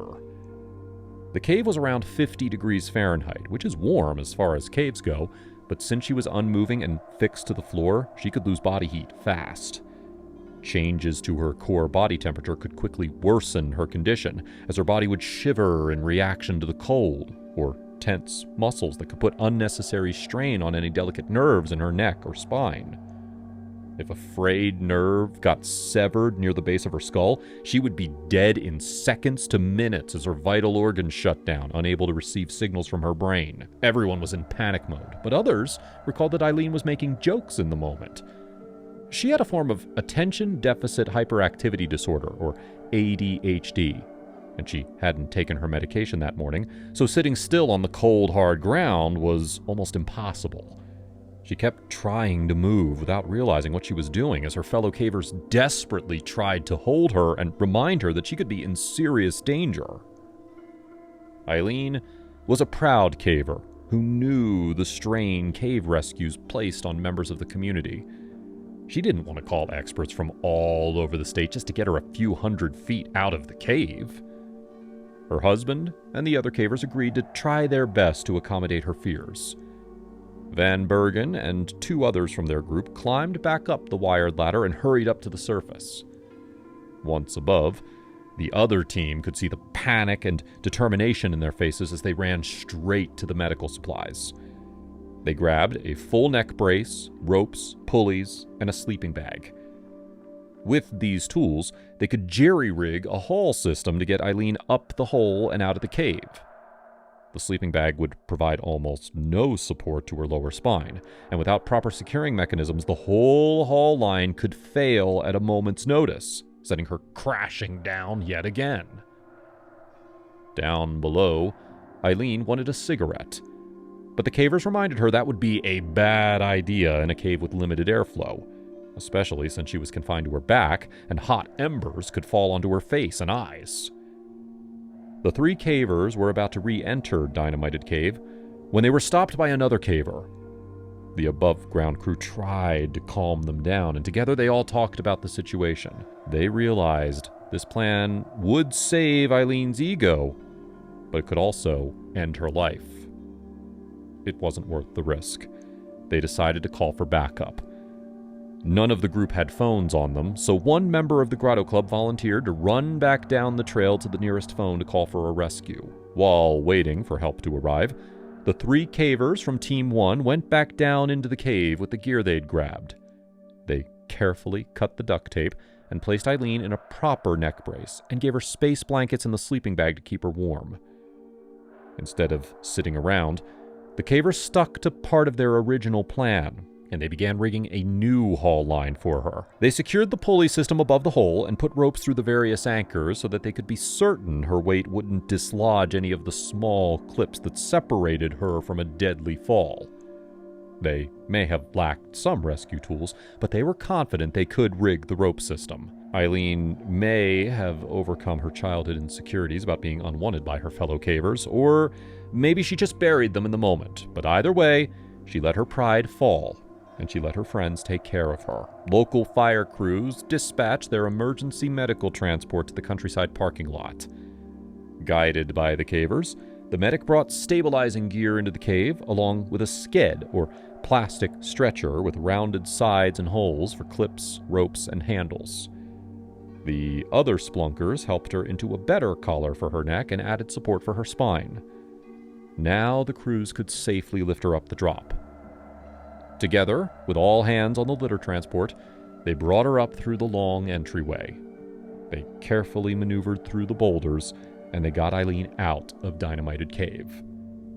She had been stuck below ground, struggling not to move, for 4 agonizing hours. A long ambulance drive later, and she was scanned for injuries. Strangely, even though Eileen landed on her head, and her neck and upper back hurt, doctors found compression fractures on her L3 and L4 vertebrae, which are both in the lumbar section of the lower back.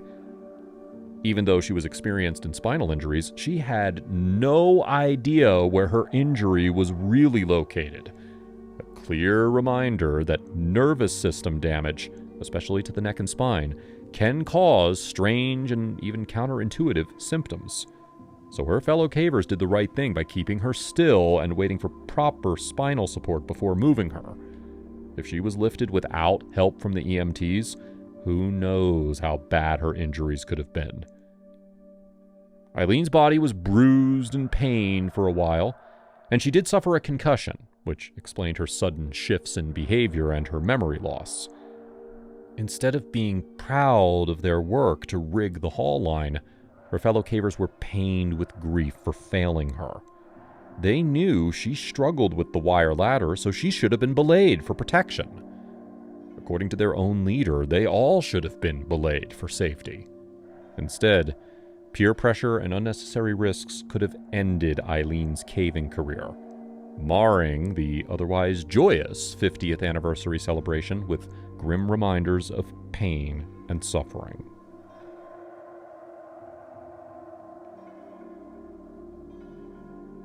Tumbling Rock Cave hosts wild journeys with cavers, from beginners learning the basics to experts who aim to push the boundaries of this intricate cave.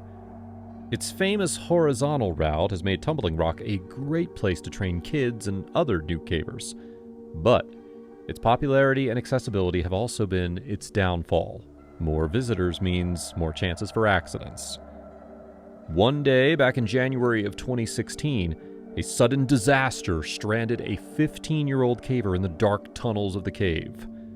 Then, a rescue team was faced with an almost impossibly rare situation on their way to the cave. The rescuers came dangerously close to choosing who would live and who would die.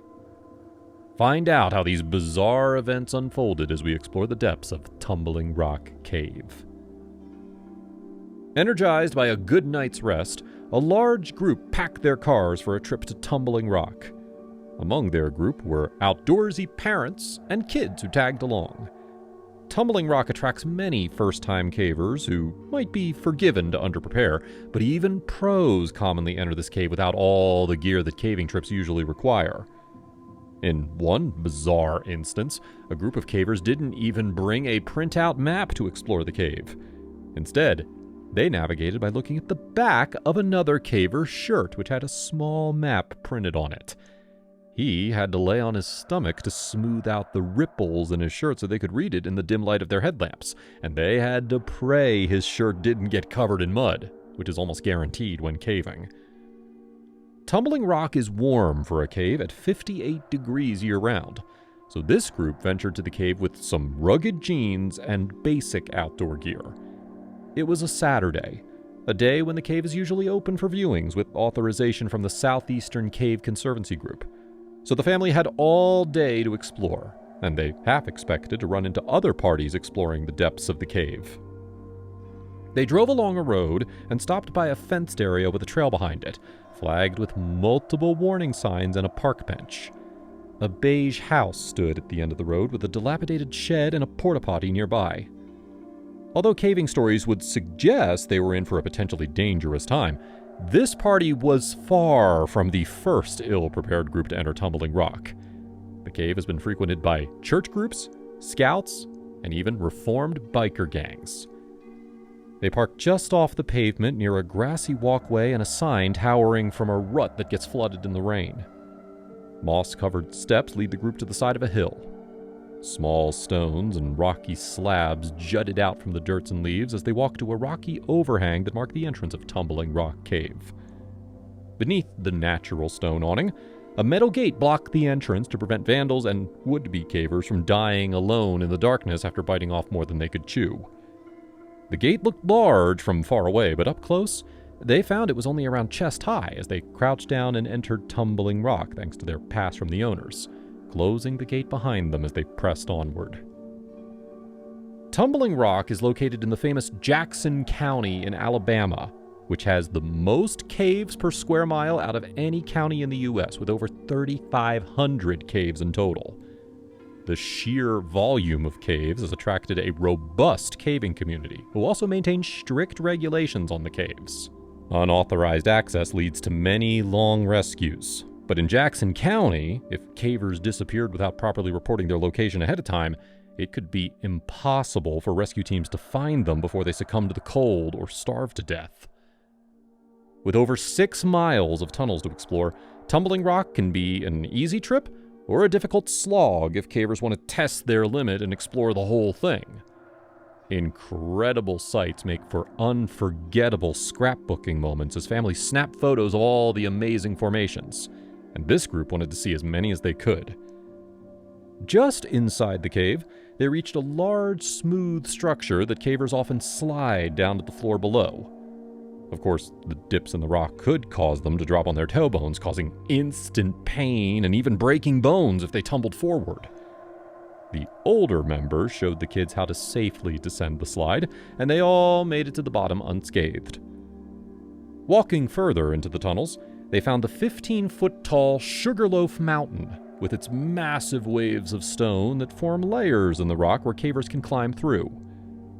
At the top of this section, messages were carved into the rock dating back to 1813, when the cave was used as a saltpeter mining operation. Long ago, a cable connected across the ceiling to transport buckets that could carry the precious minerals out to the surface. The cave was likely reused roughly 44 years later during the Civil War. In the lower portion, signs designate the areas where mining operations took place, and red ropes warn cavers not to climb these fragile mounds. The cave's delicate flowstone, drapery, and other formations are still stained black in some places from soot, carried through the cave from the mining operations that blasted apart its walls hundreds of years ago. Going left took them through a 50-foot tunnel into the elephant room, with 2 huge pillars dubbed elephant legs that look like they're load-bearing support that hold the ceiling above them.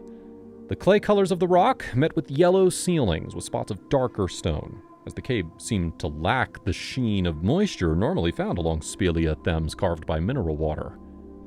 From there, the cave split into a variety of different twisting passages. They kept right at this junction to reach the cave's most popular spots. As they explored, they began to hear something.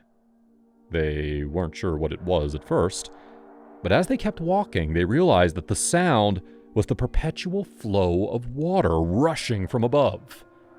Now, unexplained water could be a sign of disaster, but the sound just signaled that they were on track to find the next major feature of the cave. As they turned another bend, they found a large pile of rocks that clearly marked the next spot they wanted to explore. A mile into the cave, they reached the topless dome's 400-foot vertical tube, complete with a waterfall. Now, this section was tricky. To get to the tube, they had to climb up a hole in the ceiling. There were no ropes in place, and it was a free hang, with no footholds for shorter cavers. Complicating the route, the lip of the rock is permanently wet with gentle water flowing from above. Now, the first cavers were able to climb up easily, and one adult stayed behind to help the rest up. When it came time for the 15-year-old girl to muscle her way up the rock, she hesitated. She was nervous. And while she was a fan of the outdoors, she wasn't confident in her ability to lift herself up. She was also shorter than much of the party. Younger members were lifted up to the shelf by an adult, and the adults offered to help her up the same way, but she declined. Instead, she'd said she'd wait behind while the others explored. They didn't want to leave her behind, so they positioned some rocks below the lip so she had a shaky stepladder to help her complete the challenge. Looking up through the rock, their round spotlights shined on the rings of stone that layered on top of each other to form the cave, while a shower from the waterfall rained down the center of the chamber. They marveled at the sight and descended the chamber once more. They were now partially soaked in water, which wasn't bad yet, but even the moderate temperatures of tumbling rock would slowly wear on them over time.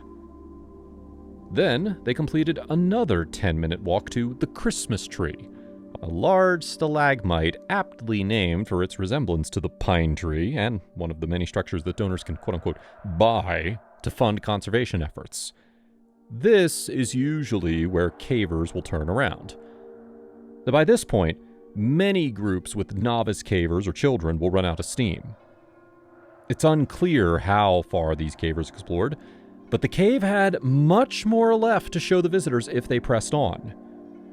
Groups formed by the University of Alabama spend almost 12 hours in tumbling rock. But even if those groups have novices in their ranks, they're likely stronger and more equipped to handle the cave's long, arduous passages. If this group wanted to finish the cave, it could take even longer. That is, if they could tough it out. They decided to press on, even though they were getting tired. It was easy going, but the sheer size of the cave made it a tier harder than most beginner caves. And when physical exhaustion kicks in, that's when mistakes are made. A little further on, they reached Mount Olympus, a 200-foot-tall mountain-like structure covered in mud. Beyond that point, the cave split into a lower stream passage. Getting to the next room required the cavers to jump across a small gap. The girl slipped on the other side, but she caught herself, and with the help of the others, she got up the small ledge. On the other side, workers carved steps to make the room more accessible. However, after that close call, the team decided to head back. It took them a while to backtrack, but eventually they made it back to the topless dome with around a mile left. It's unclear if their stone pile fell apart, or if they simply got unlucky with their timing, but in a disastrous turn, Tumbling Rock Cave lived up to its name. No one saw it coming, or even knew how it happened, but before they could react, a large boulder came flying down the side of the cave. It crashed into the 15-year-old, knocking her to the ground and pinning her leg beneath its massive weight. She cried out in pain as the adults rushed to her. They couldn't get the rock off of her, but they could tell her ankle was broken. She likely had multiple other injuries, but they couldn't tell how severe they were. In a whirlwind of panic, they debated what to do. The other kids wanted to get out of the cave immediately. They worried the cave could collapse at any point, killing them all or trapping them underground. However, the size of the party would slow down the exit, so one adult volunteered to exit while the rest would stay together. If the adult made it out and called for help, they could escort the rest out, while another adult stayed with the injured girl. The caver struggled up the slide near the entrance, but her pace was fast. It took a few moments for her cell phone to get its signal back, but once it did, she hammered the call button to contact emergency response teams. Her call patched through to the Jackson County Sheriff's Office. The police were used to calls for help in Tumbling Rock, so they immediately reached out to the Hollywood Fire Department, whose active emergency unit could quickly reach the mouth of the cave and begin preparations for other teams. Then, the sheriff called various specialty teams in the vicinity, like the Huntsville Cave Rescue Unit, the Scottsboro-Jackson County Rescue Squad, and the Chattanooga-Hamilton County Rescue Service Cave and Cliff Team. The Chattanooga-Hamilton crew were the most equipped to handle this situation.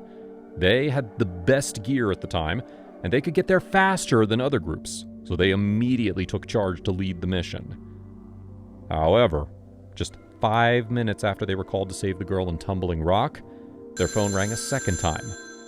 Another rescue needed their attention in a completely different cave, nearly 100 miles apart, or roughly 2 hours away from each other. Unsure of what to do, they paused to talk among their team. If they split their attention between both caves, they might run into problems where they're missing gear or the expertise. One cave might require vertical experts, while another might need blasting specialists. If they sent the wrong expert to the wrong cave, the teams could make bad calls or fumble important tasks. And how would they split their gear? If one rescue needed equipment that was already in use by the second party, there would be no way to easily move it. At best, this split could make the rescues take longer. At worst, it could lead to multiple deaths. This rare situation had only happened once before in the history of the Chattanooga-Hamilton County Rescue Service. Back in 2011, the agency was called out to Tennessee, but then an hour into their travels, a second call requested them in Alabama. But these events were spaced an hour apart, so the CHCRS didn't have to choose. They simply had to decline the second rescue. There are only around 10 rescues per year in their entire quadrant of the country, so these double call-out events were extremely unlikely. Luckily, as they debated their course of action, their choice was made for them when the team got word that the Colmont Fire Rescue Squad could tackle the Tennessee incident alone. That freed up the CHCRS to focus on saving the high schooler from Tumbling Rock. The delay in the planning phase could have been an issue, but since Tumbling Rock was easy for the pros, they didn't need to gear up with all the regular attire for deep caves. Instead, they got to work searching in whatever clothes they brought with them. Some didn't even bring helmets, and others even skipped headlamps, relying on handheld lights and the lights from their fellow rescuers to guide them. If anything went wrong during this rescue operation, the team's lax safety procedures could come back to haunt them. Their own crew could be trapped, or others could be injured. The road by the cave was quickly lined with emergency vehicles and other cars. Inside the cave, the team took a different route to reach the girl. They crawled through the Blue Squeeze, a 2-foot-high tunnel that goes on for 40 feet. Once they reached her, they could tell her ankle was in rough shape. But even the combined efforts of the cavers couldn't dislodge the massive stone. Her pain was intense.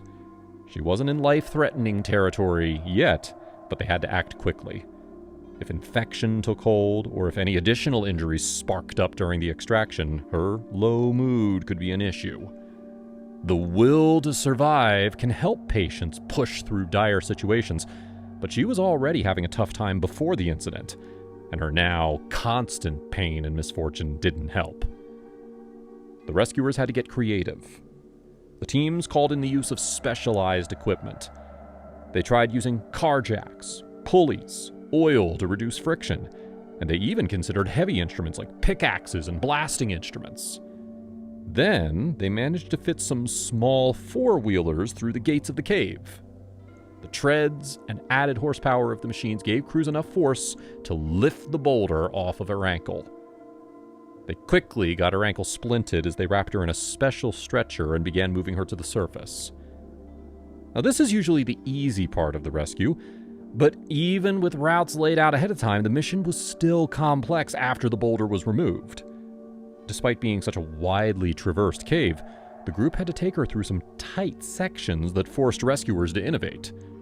If they couldn't make it through the tight corridors, they would have to blast or chisel away at the stone to get her out of this stony tomb.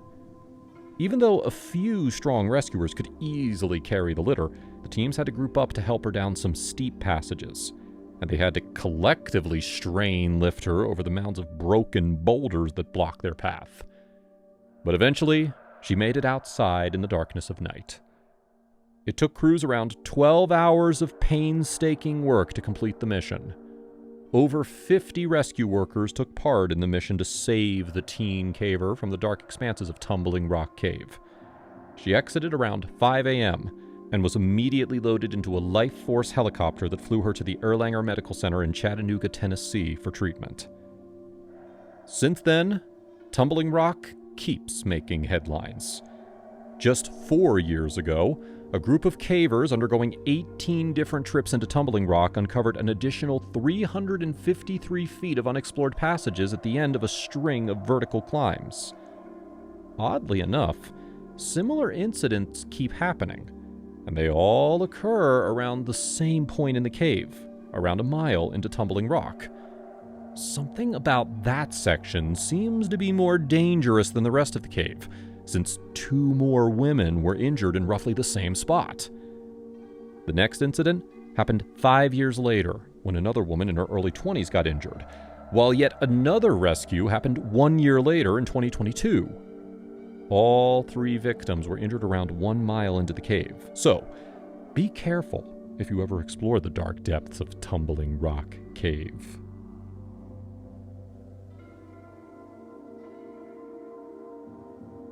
Today, we're exploring 2 Australian caving stories. The first shows how even the most careful cavers can still get trapped underground when unexpected trouble strikes in Wombian Cave. And the second story shows how Mother Nature can still reach for you even if you escape the cold, dark clutches of West Deep Creek Cave. Australia's amazing caves. Australia's packed with caves to keep local splunkers busy for a lifetime. And the largest, deepest, and most amazing caves draw explorers from all across the world. Some of the most impressive Australian caves include the Exit Cave System, Curralin, and Anaconda. The Exit Cave System is one of the longest caves in Australia, with multiple entrances across its nearly 10-mile stretch. Despite its fame, Exit Cave still has unknown portions. Plus, cavers still haven't made complete or detailed maps of its interior yet, which makes it an alluring choice for many adventurous spirits looking to get a slice of caving glory. Some of the entrances lie by the picturesque d'Entrecasteaux River by Pindar's Peak. Exit Cave's proximity to this water causes most of the cave to remain flooded, with multiple sumps and resurgences along its dark expanses. This vast and mostly unknown cave is challenging for splunkers to explore since it's only accessible by a long hike that involves climbing up and down steep terrain while carrying scuba and survey gear. Exit Cave and many of Australia's southern caves are also extremely dangerous for sporting cavers since many are far away from civilization, deep under, and not fully mapped. If you get lost or injured in one of these caves, chances are no one's going to save you. Even mounting a recovery mission for your body would take extreme effort. Curralin Cave is another one of Australia's most exciting caves. This time, the scenery outside is marred by the nearby Curramoka rock quarry. Mining operations in the area have also disrupted portions of the cave, revealing fissures in the rock that were loaded with fossils, indicating extreme tectonic activity in the distant past. Despite the obvious risk that mining poses to the cave's interior, some of Coralin's biggest enemies aren't cavers or even miners, but instead rabbits. The cave's entrance is a large funnel-shaped hole, or a dolina, on top of a hill protected by a fence. To maintain stability of the entrance, speleological groups planted grass and other local plants to keep the soil and rock formation intact. But rabbits are digging up the dirt and gnawing on the plant life, which can expose rock and lead to erosion. Cora Lynn Cave also has its own fossil graveyard dubbed Dreamland, which might reference native folklore. Researchers have found new species of kangaroos and koalas in Coralin's expansive underground labyrinth that sprawls across 3 levels across a distance of 8.7 miles. Another amazing Australian cave is called Anaconda, that lies beneath Mount Anne. This cave was formed during the Precambrian era between 3.6 billion years and 539 million years ago. The name Anaconda references native languages of Papua New Guinea, and it roughly translates to Anne's Stone House. This cave is located under the highest mountain in Australia's premier caving region to the south of the country, including the island of Tasmania. Anaconda is one of the deepest caves in Australia, spiraling 1,224 feet into the earth. Like Coralin, Anaconda also has a dolina entrance, but this one is massive.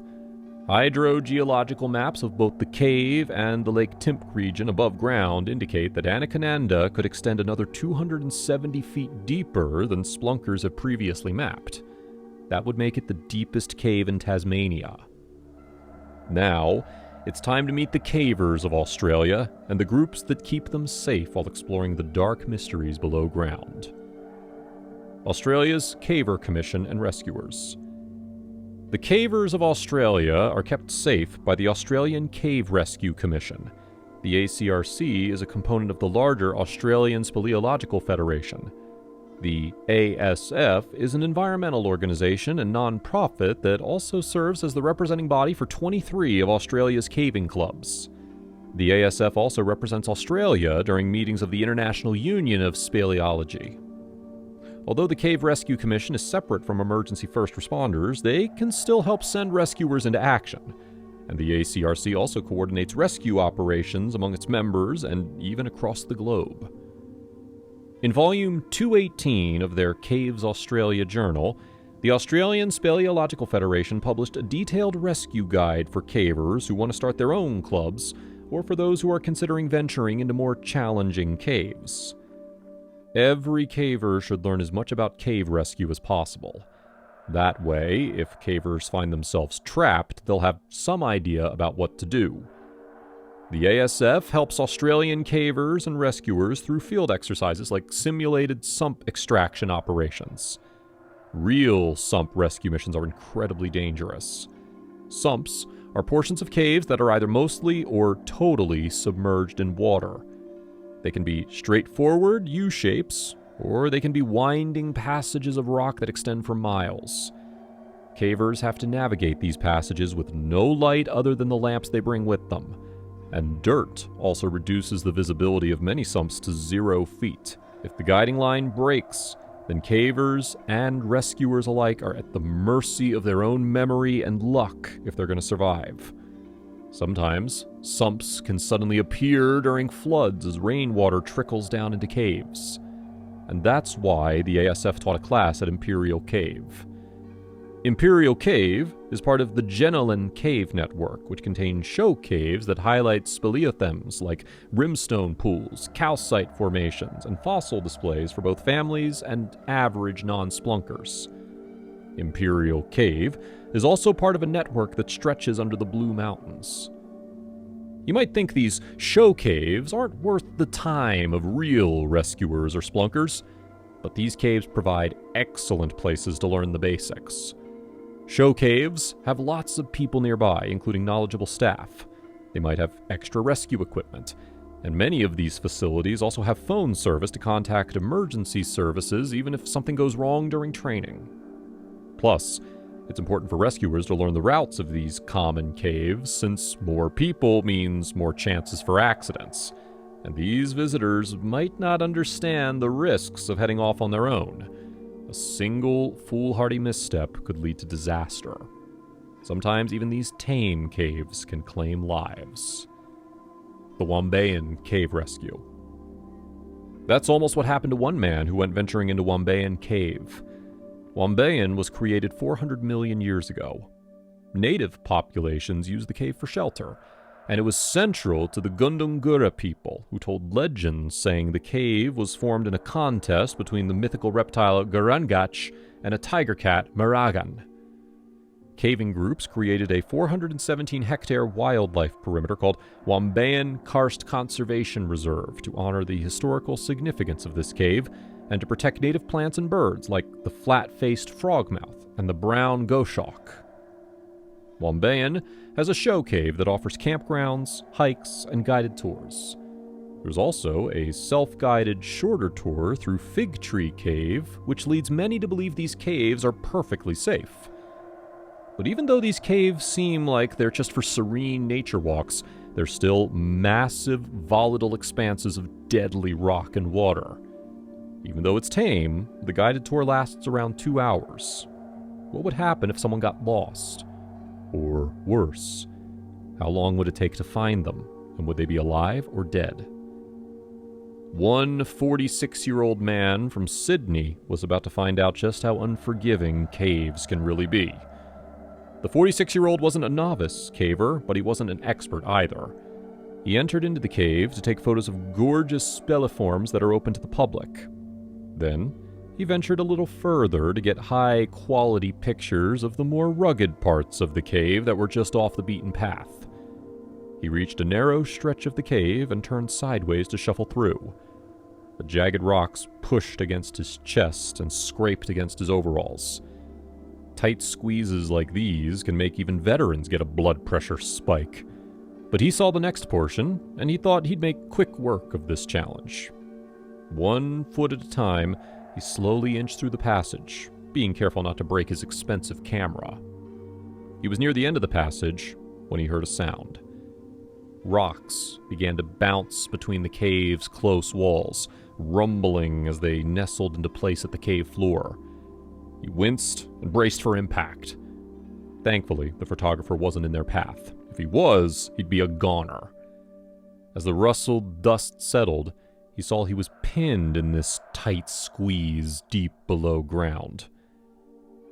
When he didn't arrive back at the entrance, the staff at Wombayan sounded the alarm to the Australian Cave Rescue Commission, who dispatched the Volunteer Rescue Association's Cave Rescue Squad. This branch might be the most elite members in the Australian cave rescue scene. An Australian politician said they were like a paramilitary organization because they executed their missions with shocking precision and speed. The team is split between those who specialize in vertical caves and those who deal with horizontal caves and their various sumps. Because Wombayan had fabricated walkways and running electricity, the rescue team was able to set up a base camp close to the trapped photographer. However, they realized it was going to be a long wait. The trapped caver's lights started to die out while the team slowly chipped away at the loose rock. They gradually widened the passageway, being careful not to cause a cave-in. After 2 days of digging, the rescue team reached the trapped climber. He was shaken and weak, but alive. The rescuers strapped him to a stretcher and loaded him onto an awaiting ambulance.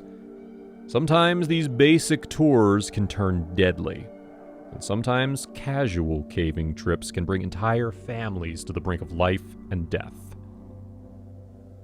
Revenge of West Deep Creek Cave. Another brush with death happened over at West Deep Creek Cave, which belongs to the Orangobilly Cave System beneath the snowy mountains south of Sydney. One day in May of 2022, a group of Australian cavers led by Phil Fleming and Jason Moole got together to go exploring.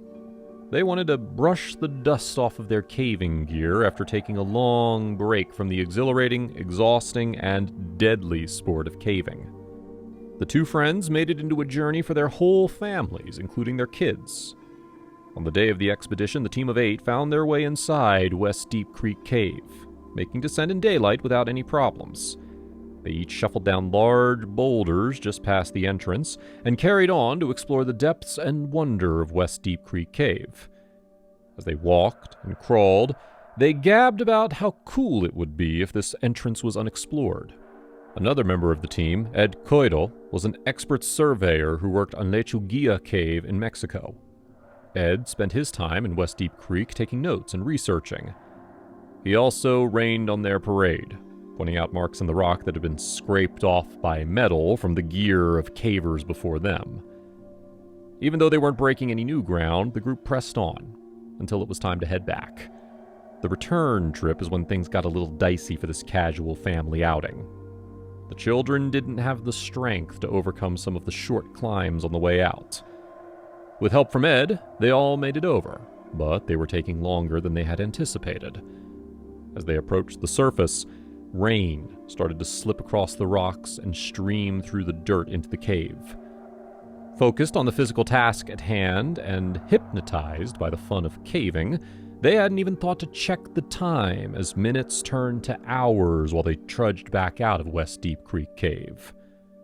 Miraculously, they reached the exit and surfaced, but their troubles weren't over. The rain soaked into their heavy clothing and the cold air of the mountain started to chill. The team also had to hike back uphill to reach their cars. Thin ice started to form in muddy pools, causing cavers to slip as they pushed through the dense overgrowth of the surrounding forest. There was no path to the cave, so they had to bushwhack by cutting and pushing through the forest in front of them. Temperatures continued to drop as the sun, already blocked by rain clouds, began to set over the horizon. The 8 cavers crossed through natural blackberry bushes, but they were too stressed to stop and eat. At that moment, one of the members took out his compass and told them they were heading the wrong way. Half of the party agreed, while the other half wanted to continue on their current trajectory. Backtracking would mean pushing through more branches and thorns, and they were already drained. Tensions flared as both sides tried to convince the other. Then, the party split up. Shortly after splitting up, the man who suggested going a different route realized in horror that his compass had actually broken during a tight squeeze between gravel and a large boulder inside the cave. Panic started to take hold. Half of the group was lost in the dark wilderness as the threat of hypothermia began to creep ever closer. Using the last minutes of light left in their equipment, the lost team saw something in the shadows. The mouth of a dangerous beast that had killed thousands of would-be adventurers over the years. The entrance to another cave. Using only a map, they made it to East Deep Creek Cave, just up the mountain and the designated meeting place of the other half of the team. The others were already there, and they all agreed to rest and eat. They rallied what little energy they had left, ignoring blisters and scrapes that stung in the cold wind and rain, and powered through to their cars. They arrived home at 4 a.m., just as rescue crews were being prepped by the New South Wales Cave Rescue Squad. They replied to worried messages from relatives and informed the search party that they made it back in one piece. Just goes to show that it doesn't matter how safe caves look. Sometimes it doesn't even matter if you exit caves safely. The elements can claim your life as well. But if you survive nature's wrath and the terrors of caving, you can confidently say you've made it through hell and back.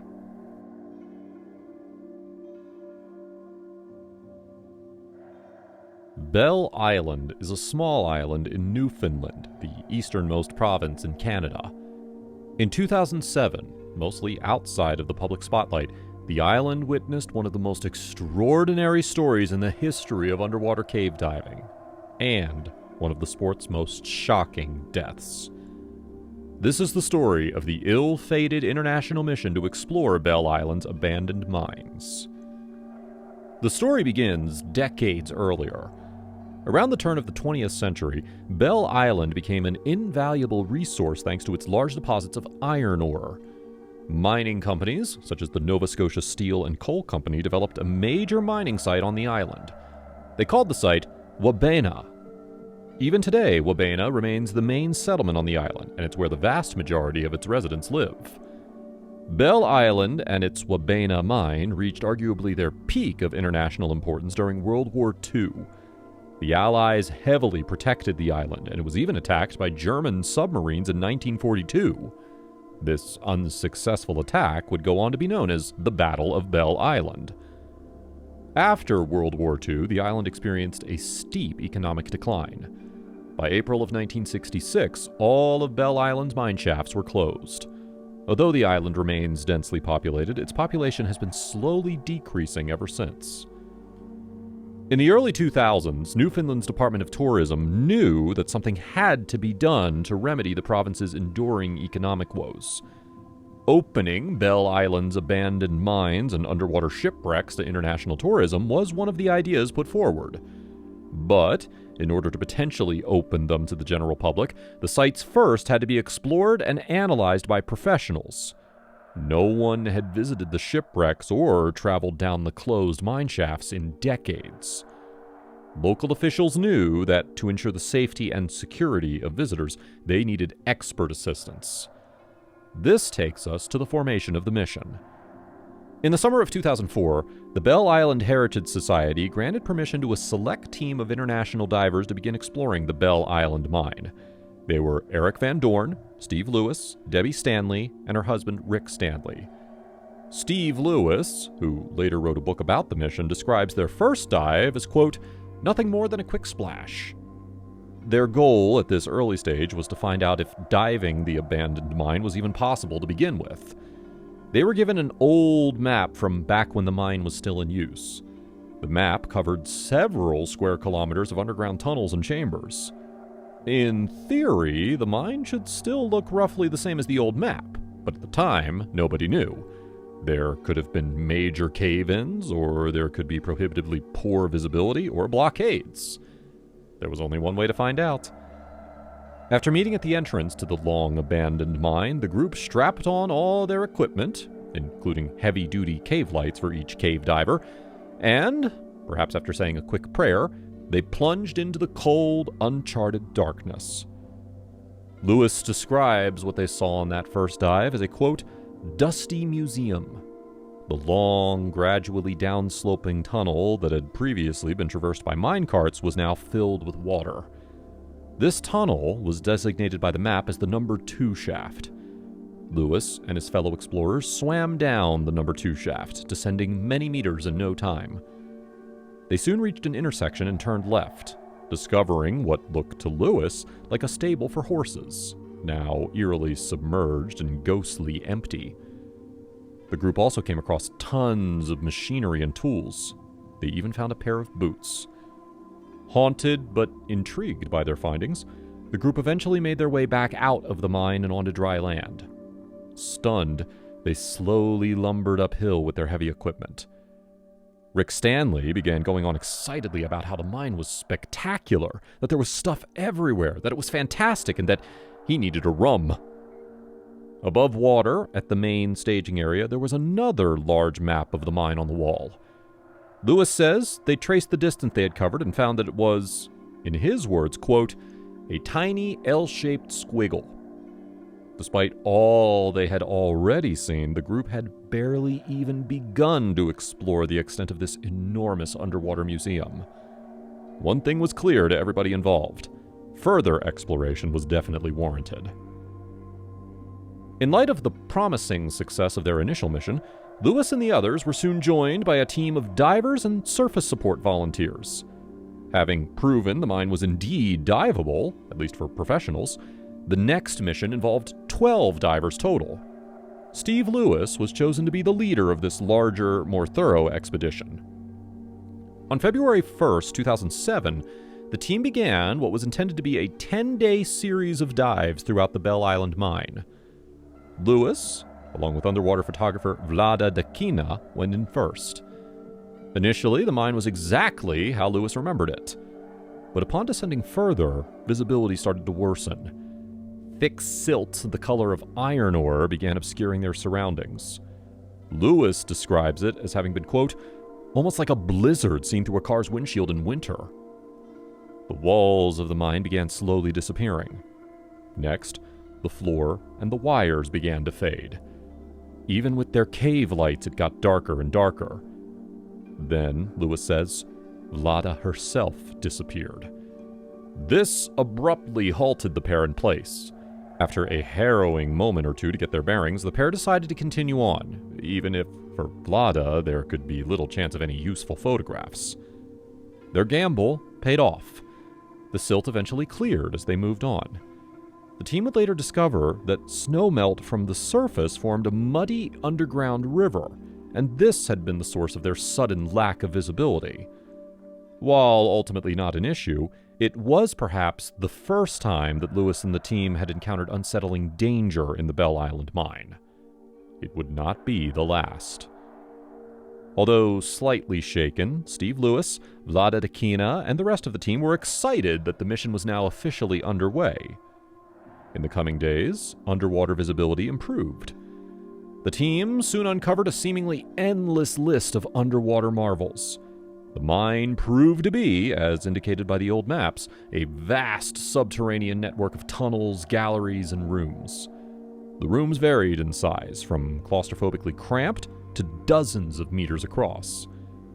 The team also kept finding artifact after artifact, mostly disused tools and pieces of machinery. They also found numerous personal items belonging to mine workers of decades past.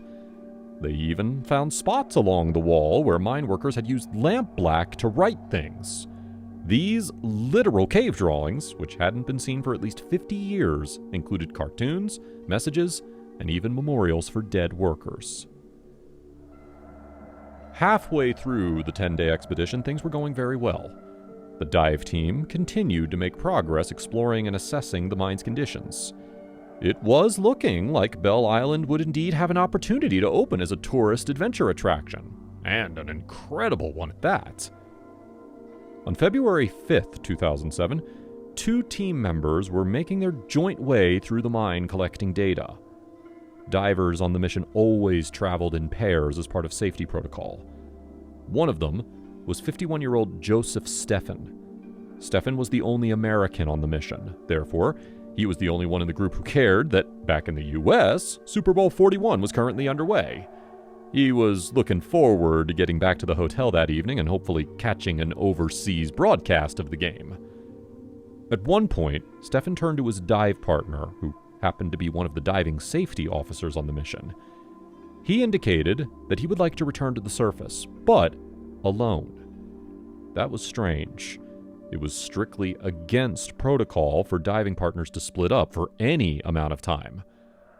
According to Steve Lewis, Joe Steffen was an experienced cave diver. He was also ex-military and a career cop. At the time that he made the suggestion that he surface alone, Steffen also still had plenty of air in his tanks. So, what could realistically go wrong in this scenario? Of all the daunting and dangerous tasks that were assigned to this exploratory group, simply swimming back out of the number 2 mine shaft into daylight was probably the easiest. No silt, no tight passageways, and virtually no chance of getting lost. Just swim straight toward the opening.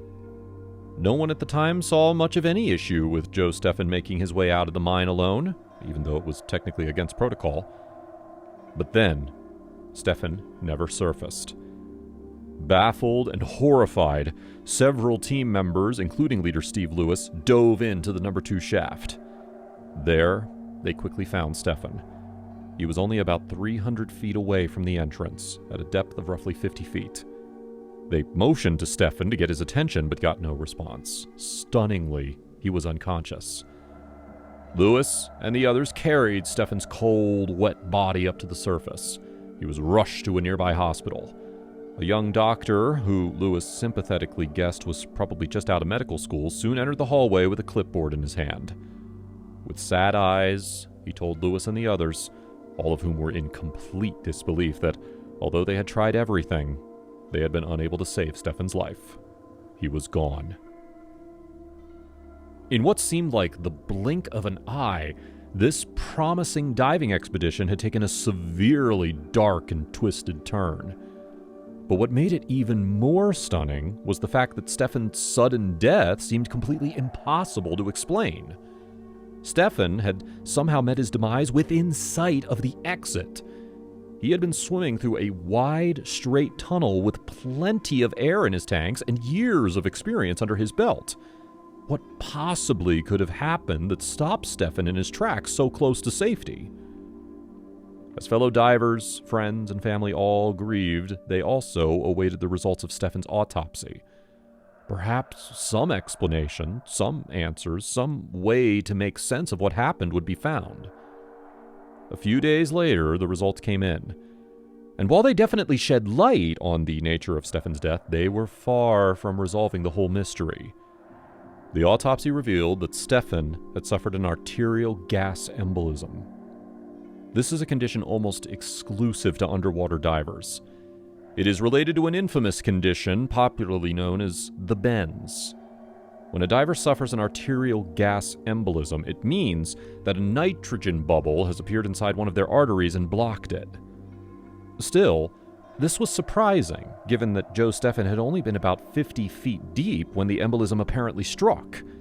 How could this have happened to such an experienced and competent diver? Beyond that, why did it happen? Why did Stefan suddenly wish to return to the surface in the first place? Why did he insist on doing it alone? Had something gone wrong? Torturously, his friends and colleagues realized that they would probably never know the answers to these questions. After the bewildering death of Joseph Stefan, the diving team made their sorrowful way back to the hotel. The idea was floated that, in honor of Stefan, the group should all watch the Super Bowl together. It was a touching idea, but according to Steve Lewis, they just weren't in the right state of mind to watch a festive sports game. Instead, they chose another fitting tribute to their fallen friend. They sat around the fireplace and watched Monty Python's The Meaning of Life. That night, many voiced a concern about whether or not the diving mission should continue. Some felt it would be disrespectful to do so. But many others, including Joseph Stefan's wife, Jennifer, felt that Joseph would want the mission to continue. He would want the rest of the mine to be thoroughly explored, and the goal of approving it for tourism to be achieved, even if in his absence. So that is what the team decided to do. As snow threatened to begin falling any minute on Bell Island, Steve Lewis and the remaining team members headed out the very next morning, put their gear back on, and re-entered the mine. Over the next 5 days, the team completed exploring the Bell Island mine. It proved in the end to be even more wondrous and intriguing than any had anticipated. But now, there was another adjective that also applied: deadly. News reporters naturally became much more interested in the exploration of the mine after hearing news of Joseph Stefan's death. The idea that a mine, which had taken the life of a professional diver, was being considered as an open tourist attraction understandably raised some eyebrows. But ultimately, the mission was successful. Today, the newly drained number 2 shaft at Bell Island Mine is open to the general public. Instead of donning diving gear and plunging into a murky abyss, visitors young and old strap on hard hats and walk along pathways laid out by Steve Lewis, Joe Stefan, and the rest of that brave dive team back in 2007. The work they did allowed the disused, largely forgotten site to become a place of education, the honoring of history, and best of all, tourism revenue for the region. We hope you enjoyed this video and found it informative. If you enjoyed this story and you would like to learn more about it, we highly recommend Steve Lewis's book, Death in Number 2 Shaft. It was a major source used for the creation of this video, and there's a lot more interesting stuff covered in it beyond what we covered today. Tell us, would you have returned to dive in the Bell Island mine after your colleague had so suddenly and mysteriously died? Share your thoughts with us in the comments section below. Thank you so much for watching, and please be sure to like the video and subscribe for more content like this in the near future. That's all for now, and we'll see you next time.